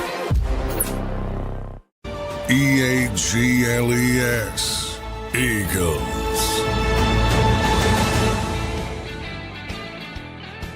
Big Sil's National Football Show. Hit that like button, my friends. I think this is going to be a big week. You've got Rams in Seattle this week. You've got Tampa Bay going to Buffalo this week. What's the other one? Seattle Rams, Bills and Bucks, and Eagles in Detroit. that's going to really kind of shape up the NFC a little bit come Monday. And you get the Cowboys on Monday against the Raiders. Not really a game, obviously. But, I mean, that's going to be, without a doubt, a lot to tell us about the seeding. And those are all teams. That Seattle and the Rams game, I'll be keeping an eye on that, puppy. That's a game that I'll probably watch before the Eagles and Detroit, obviously, on Sunday night, which we'll have that pregame show for you. Don't forget, too. I'll say this to you, man. I think Jordan Love is dog shit. You're going against a quarterback. And I want to put this out there to you about Jared Goff. And I want to show you something here about this guy. And you got to put it in context with Jared Goff. And it's why I've been asking the question, who has the advantage on Sunday? I get Phillies, no doubt. Jalen makes plays. He's not a better guy from the pocket, though. And again, I get it. He's just not. He runs his offense better. Hurts doesn't run an offense. Look at Goff here, man. I mean, this guy needs a Super Bowl. Would you guys agree with me on this? If Jared Goff wins a Super Bowl one day, how is he better in what metric? A better improviser. Okay. Yes, I agree with that. I agree. Hey, Yale, how about this? Let me show you something, Yale, about Jared Goff. So right now he's going to go over probably in the next, he's 31, and he's going to go over 40,000 yards by next year at 32. When this guy's retired, he'll have around 60,000 passing yards and about 350 touchdowns. And he doesn't have 100 picks in 10 years. He's got 3 picks and 20 touchdowns this year. 20 touchdown passes, and he's throwing the football 300 times just about. He's leading the NFL right now in completion percentage. I mean, he puts a Super Bowl there. It'll be 1, 2, 3, 4. It'll be 4 Pro Bowls. He's going to win another one. He's going to go to 5. Half the time he's been in the league, he'll be a 5-time Pro Bowler, and having been to 2 conference championships, if he wins the Super Bowl, and you're going to talk about this guy being a Hall of Fame player. Because the numbers, he has the numbers.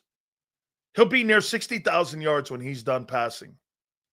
He's averaged, what is his average on a 7?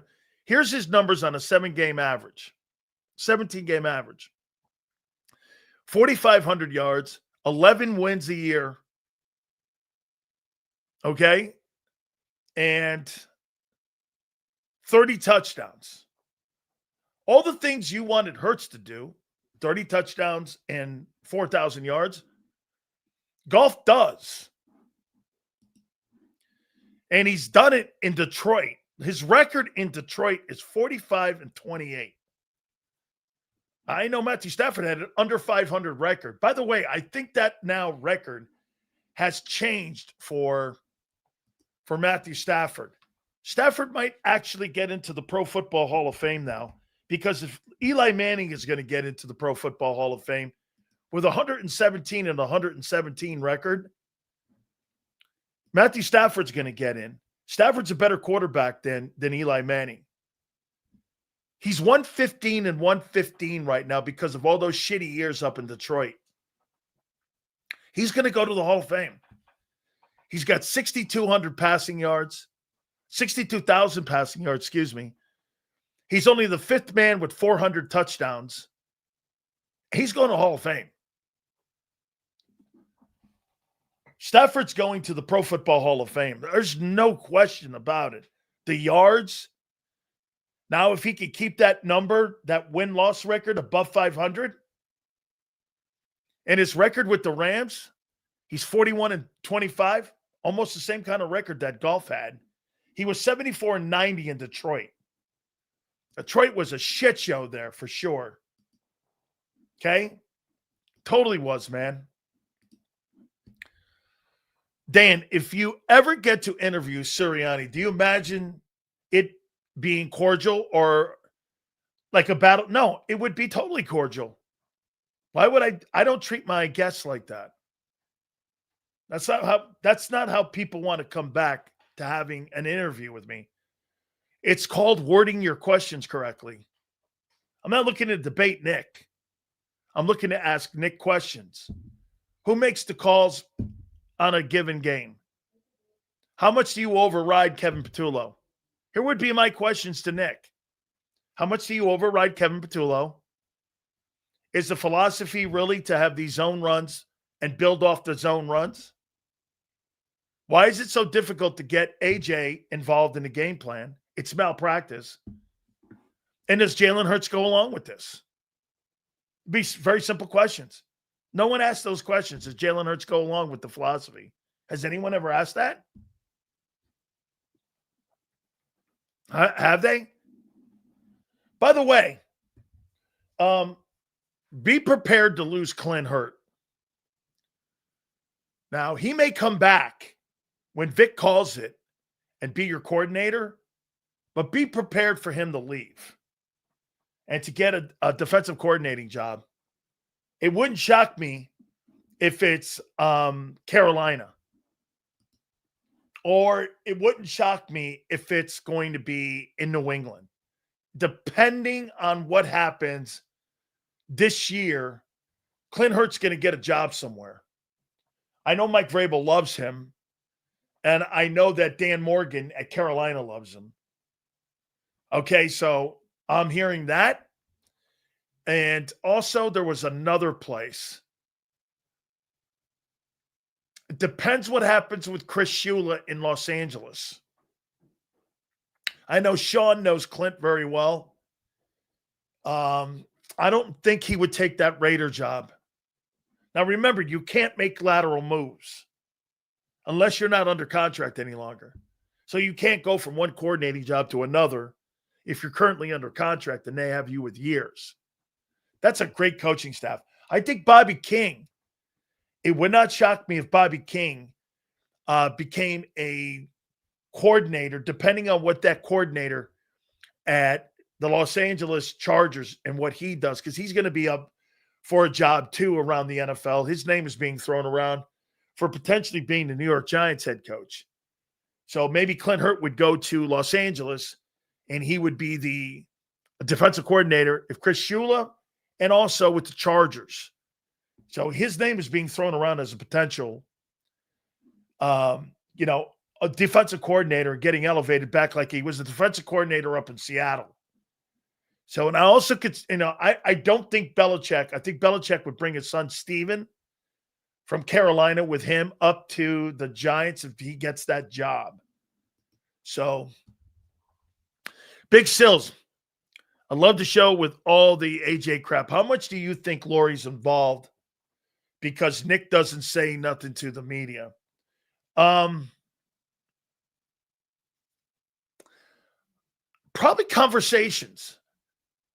Listen, I think, Xander hates the number one thing when you have these conversations. You know what that is?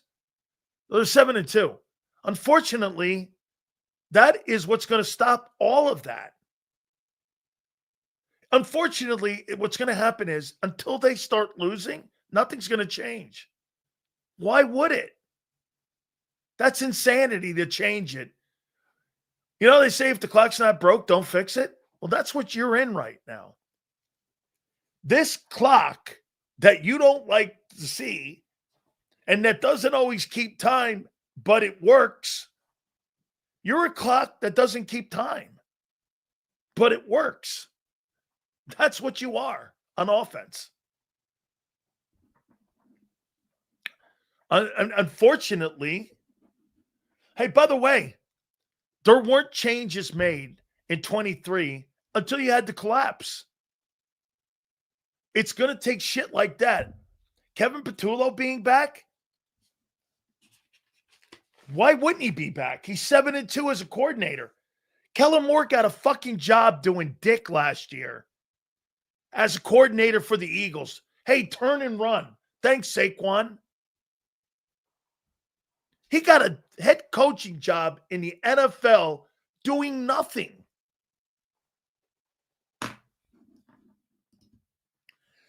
Do you think the defense can win us the Super Bowl? I'll agree with what Philly said. I do think that the Philadelphia Eagles defense, it is clearly getting better. Your numbers may not dictate it, but that doesn't look like the 18th ranked defense to me. They're more like 10 right now. They're playing like the 10th best defense. You'd have a hard time giving me another defense that's playing better defense than them over the last month. And now with your addition of Jalen Phillips, they're getting better, man.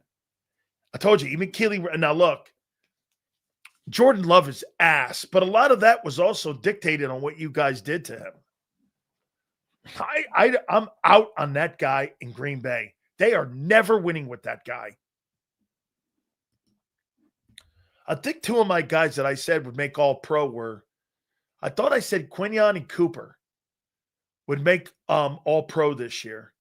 I may not have said Q, but I did say I think Cooper DeJean's playing all-pro football. It was a year ago. Now listen, I don't think you have the talent you did a year ago. I do think your linebacking core is better this year. I think your two defensive tackles are getting better. Your edges have one game. Let's stop with the edges are better. One game doesn't tell you if they're better or not. And by the way, what did I underline? Okay? Devontae Smith will not make all-pro this year. Are you fucking crazy? 1,200 receiving yards? Are you fucking high? There's like 7, 8 guys that have better numbers this year. You make the all-pro team, not by your team's record. You make the all-pro team based on your numbers. I tried telling you that, but unfortunately, none of you want to hear that. Smitty's not making the all-pro team. He's not. He could make second or third. He ain't making first team. Are you crazy? It's based off of numbers. Okay, of players. Here, I'll tell you exactly who's going to make the first team all-pro and who will be your first team all-pro as of right now. The kid in Seattle is going to be first team all-pro. Chase, Nakua, Ahmad St. Brown, Justin Jefferson. Devontae's 12th. The kid in Seattle's on pace for $2,000. How are you making all pro over a guy? I said all pro too. You mean the Pro Bowl. He'll make his first Pro Bowl? Probably. Yes. I could see him making the Pro Bowl. All pro? Never happened. Never happened. We had a running attack last year. We're fucked with Hurts. Well, that thing's got to improve. That's just what Jalen needs, another coordinator. But every single time I bring this topic up, and you know what, Twiz? I know what you're saying, but he's going to have another coordinator. They may keep him, though, depending on how this thing looks by the end of the year. If the passing numbers continue to stink. Here, Twiz, don't you agree? By the end of the year, if Saquon Barkley, would you not agree? If Saquon Barkley has 900 yards this year rushing, and he ends up with 900 yards, okay? They're going to want to throw the ball. Kevin Petula is not the offensive coordinator I want to bring in but you can't bring in a throwing coordinator because Jalen Hurts is limited throwing the ball. You've got to stick to this formula. As long as that quarterback is your quarterback, you're not bringing in a passing coordinator. You brought a passing coordinator in, and he became a run coordinator. And Kellen Moore, he changed completely. He's throwing the ball all around the yard right now down in New Orleans. I mean, you're making it sound like, he's, we'll bring in a passing coordinator and that'll help Jalen. No, it won't. That's not going to help Jalen. You're not going to his skill set. I want to show you something here also on what Kellen Moore is doing. Kellen Moore has nothing down in New Orleans. He knew that when he took the job, right? He knew that. When he got that job in New Orleans, there's no question he knew that he was behind the 8 ball with that and with Spencer Rattler, right? Well, let me show you something on Spencer Rattler. Spencer Rattler right now, I mean, he's going to throw for about 2,700 yards this year. That's Spencer Rattler. Can you imagine when he gets a decent guy in the building? Jalen shows signs of being a better passer than what's given the opportunity. You have to coach him to get better. You're not getting it. How many god dang times do I have to tell you? You hire a guy to what you want to do as a philosophy because of the skill set of the quarterback and the huddle. They don't believe in him. How many times do I have to tell you the coaching staff doesn't believe he's a good passer? How many times do you have to be told that? Nick Sirianni doesn't believe Jalen Hurts can be a consistent passer. Either get rid of Hurts or get rid of Sirianni. One of them is the issue. But you don't want to hear that. It's either Nick or Jalen. Nick doesn't believe he can do it. Or they would do it. Seals, all those wide receivers you stated, NJ shits on all of them with a real quarterback. Okay?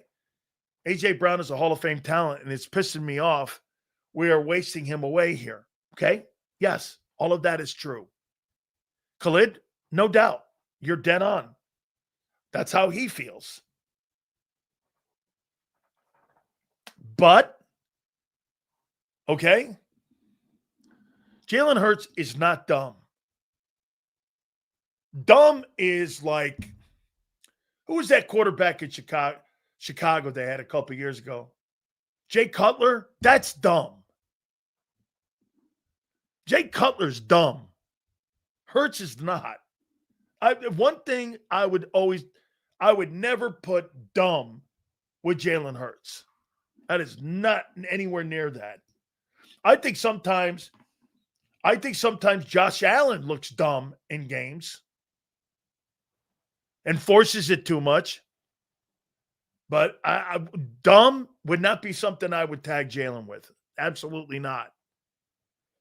That would be one of the smart things that he does, and one of the great assets he has. He is smart. Sills, could it be Kellen wasn't able to call the shots here in Philly compared to him being on the Saints? He's the head coach now, and maybe Sirianni did tell Kellen to keep it simple. That's exactly what was told to him in Philadelphia. When they went into that bye, they told him, hey, don't you remember, Abe? They were running all that motion in those first 4 games. What happened to that motion after the bye? It went away. They ran no motion, and that was the end of all that shit. Completely went away. Seals, you say get rid of Sirianni or Hurts, but once again, with all the drama, they won a Super Bowl and have a high win percentage in the last 4 years. All they do is win. Isn't that all that matters? Yes. And I think the one thing that they're smart enough to know, the same thing that Belichick, here, guys, isn't this Belichick and Brady again? They're smart enough to know they need each other. Jalen's smart enough to know they don't want me to throw the ball. Sirianni's smart enough to know what Jalen can and can't do. And both guys hate it. Hurts wants to do more. Don't you think Hurts wants to be in that conversation with one of the best passers in the game? The game is all predicated on passing. The league is made for passing.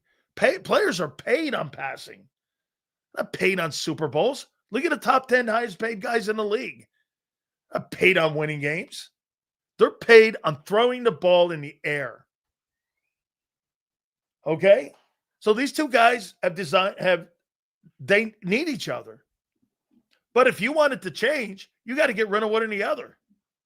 You want a high-powered offense, bringing in a high-powered quarterback, you got to get rid of Hurts. You keep Sirianni, you know why? He's a passing coordinator. He was in San Diego with Frank Reich. They had the greatest output in Phillip Rivers' career when Frank Reich was the OC and Sirianni was the quarterback coach. You think Phillip Rivers ran fucking RPOs?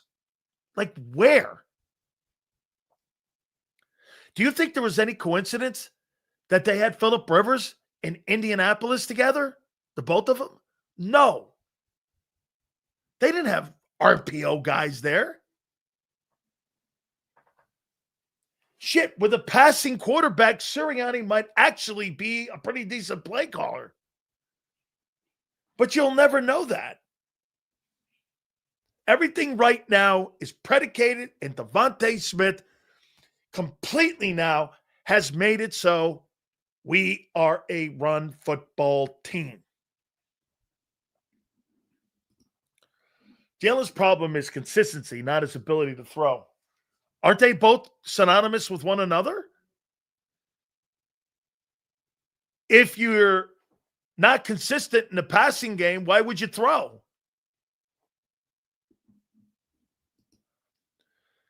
Cutler got rattled by dudes like Phillip. Yeah. We have two quarterbacks on the team, and they don't start. Listen, you will never hear me say, bench Jalen Hurts. For what? Season's over then. Bench Jalen Hurts? Something dramatically went sideways. Benching a two-time Super Bowl quarterback. I don't give a shit if he has 5 bad games. It ain't happening. Howell passed for 800 yards in 2 games against the Eagles. Yeah, the defense wasn't that good as it is the last 2 years, though. His problem is anticipate. Yes, yeah, dime. Prime example of that. He has the opposite of soft eyes. Listen, that play, a dime, the play to Goddard is a prime example. When he tried to throw an anticipation pass and he couldn't do it before Goddard turned around in his route, he didn't even give him a chance to turn around.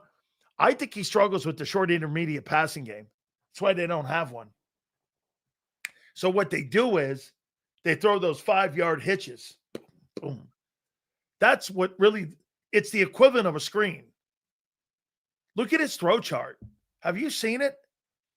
There's like 10 plays downfield, plus 10 or plus 25.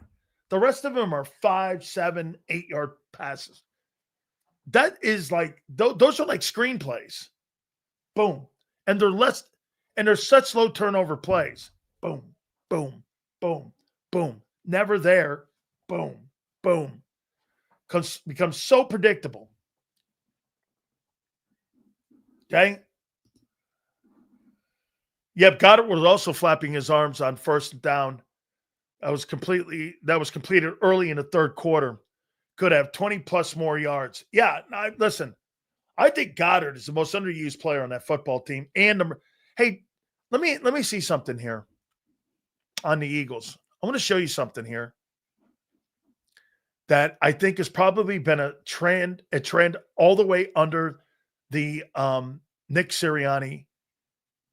I want to show you something here. Let me do something and let me do this here. Okay.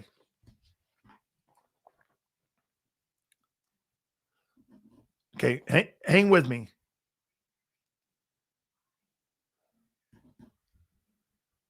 Hang with me.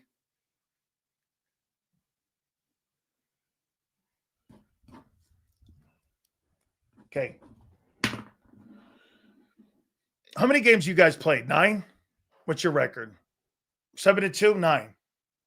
How many passes do you have to wide receivers and wide receiver 3 so far in 9 games?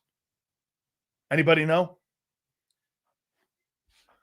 Not counting tight ends and not counting backs. How many wide receivers actually have? There's 1, 2, 3. 3 wide receivers at a wide receiver 3 position. I'm telling you about spreading the ball around like Mahomes does and Allen and all these other guys. Do you know how many catches? I want to make sure that's catches. Hang on.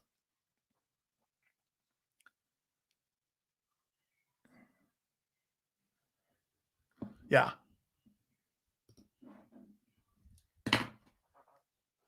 You get 13 catches in 9 games at a wide receiver 3. You don't even use the guy. It's like you play with 10 players. When you're not spreading the ball around like that, I don't have to defend that. Why would I?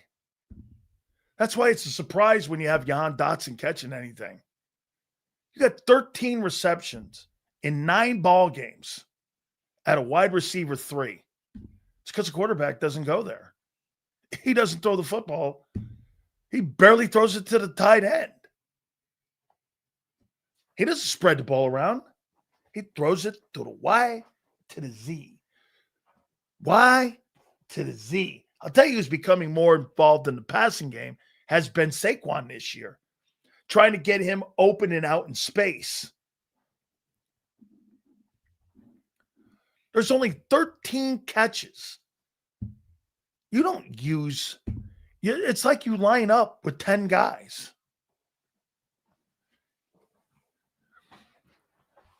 I mean, you got 13 catches with 3 wide receivers at that position. 13. You're going to have 26 catches this year in the passing game with wide receiver 3. Who fucking starts? He starts. I mean, Jahan Dotson, when he lines up, the DBs must laugh at him. They're not coming here. They never do. That's a trend.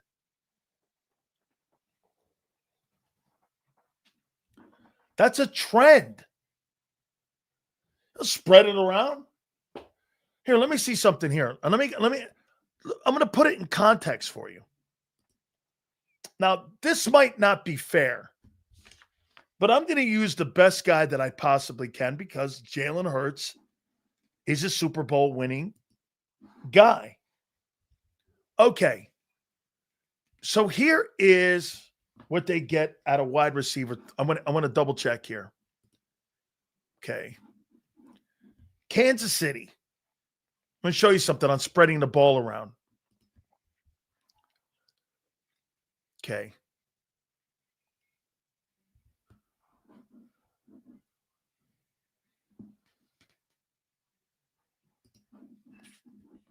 So here, let me go to KC here. I'm trying to make a point here to you guys. So here, check this out. Here's wide receiver 3.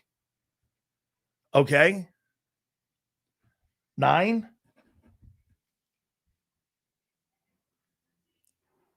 7. 9. Excuse me. My bad. Targets. Here we go. Receptions. 14. There's one guy, Tyquan Thornton, has more catches, 14,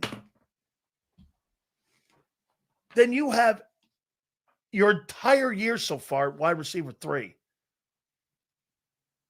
There are on the Kansas City Chiefs 41 receptions, 34 receptions, 14 receptions, 25 receptions, 24 receptions, 20 receptions, 15 receptions, 13 receptions, 10 receptions, 11 receptions. That's 1, 2, 3, 4, 5. 1, 2, 3, 4, 5. 6 wide receivers have plus 10 catches to go all the way up to 41 catches. That's a guy that spreads the ball around. Hurts in 9 games doesn't throw to the number 3 guy.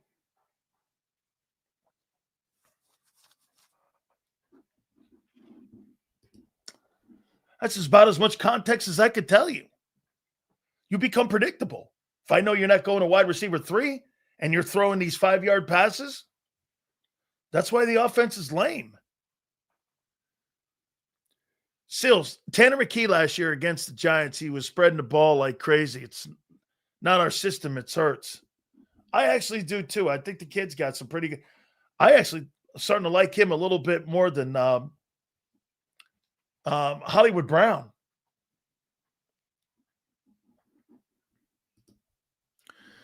Says you make me listen. No. That's not what I'm trying to do here. I'm totally not. I'm telling you, the coaches don't trust him. It's one or the other. Either you think Hurts sucks or you – am I right, guys? Right, Xander? You either think the coaches don't trust him or you think the guy sucks. Or both. I don't know. Pick one. If all the Jalen Hurts guys who love the guy think it's coaching, well, then that means they don't trust him. The guy that you guys, and M. Reyes here and all these guys, paint as the greatest coach of all time, doesn't trust your quarterback. I don't know. And Hurts is cool with it. I'm not asking. Listen, I personally, the guy, I like the guy.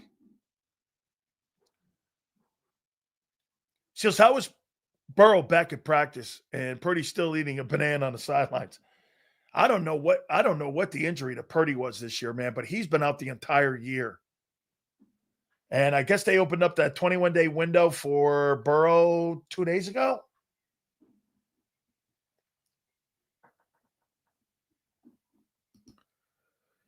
I did. Dan, did we miss a super? If I did, we apologize. Shh.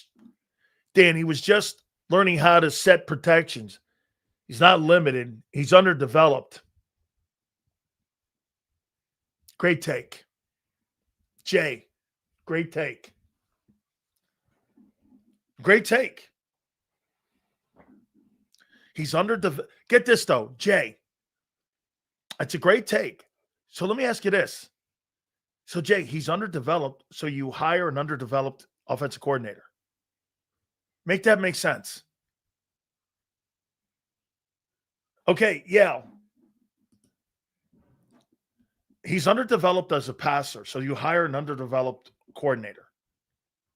How do you make that make sense? When you want the most experienced guy, listen, here. Don't you think it's a coincidence that Nolan Smith and Nakobe Dean, once they got an experienced coordinator instead of Jonathan Gannon, has pulled the best out of Nakobe and Nolan and Jalix? You don't think that applies on the offensive side with players? I mean, so I went and got Vic Fangio. Nakobe Dean's career has taken off. Since Vic has been in the building, Vic Fangio has some of these guys that we thought were busts, or I did, have exploded because they're getting good coaching. What an epiphany. I brought in great coaches like Bobby King, linebacker, Clint Hurt, Christian Parker, and Vic Fangio. I mean, you think there's any coincidence? Quinyon Mitchell and Cooper DeJean are playing Pro Bowl football? All pro football?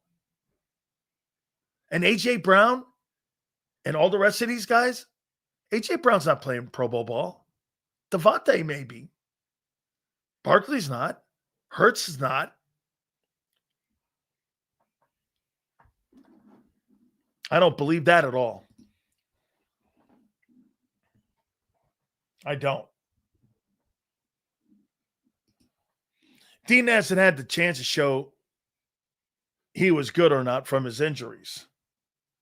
I mean, when every time I saw him in there with Desai and them guys, I didn't think anything of him. And the injuries could have been part of that as well. I agree. Okay. I agree with that. All right, guys, our great friends at Morgan & Morgan, the number one injury law firm in all of America for a reason. It is because they win. Thousands of attorneys from coast to coast making sure that you and your family is defended and will always be defended. This is what Morgan & Morgan does. They've been in business for over 25 years, defending our families in this great country of ours, making sure that those families never get taken advantage from companies that come in with these underwhelming settlements. They go in and make sure you get justice. That's what Morgan & Morgan is. Go to forthepeople.com/big sales or pound law 529. That's forthepeople.com/big sales or pound law 529, and do me a favor. You tell them Big Sales sent you. This is Eric. When he got injured in a car accident, he called Morgan & Morgan. He not only gets a lawyer, he gets trial lawyers like Sam and Jessica who are in it to win it. He gets his own investigators with briefcases, leather ones. And if you ever have questions, our customer service folks keep things rolling. Injured? We're your army. Morgan & Morgan, America's largest injury law firm.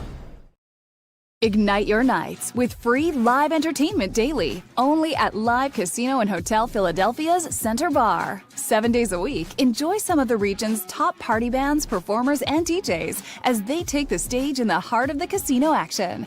Great cocktails, live music, and lively moments. It's all happening at Center Bar at Live Casino and Hotel Philadelphia. Visit livecasinophilly.com for more details and the complete list of upcoming events. Must be 21 or older. Gambling problem? Call 1-800-GAMBLER. This is Eric. When he got injured in a car accident, he called Morgan & Morgan. He not only gets a lawyer, he gets trial lawyers like Sam and Jessica who are in it to win it. He gets his own investigators with briefcases, leather ones. And if you ever have questions, our customer service folks keep things rolling. Injured? We're your army.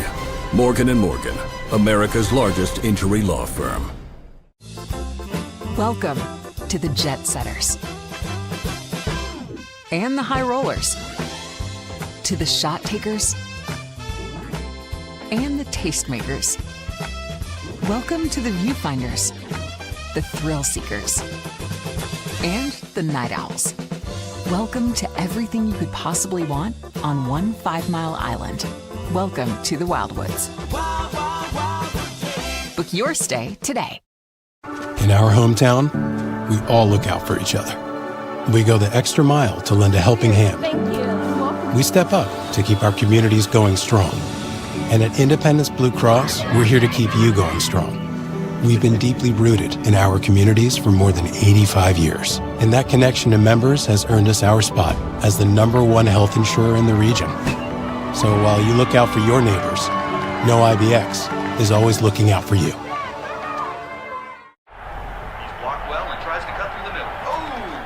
Your gut says Miami is going to win, and you should take the over.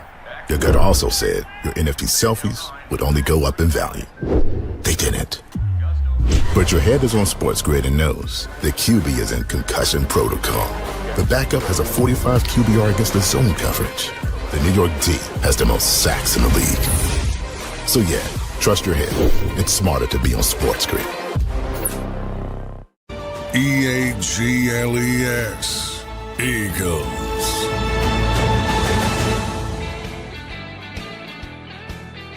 Here's one of my rescue guys. We got a bunch of rescue cats, and we got a puppy named Steve.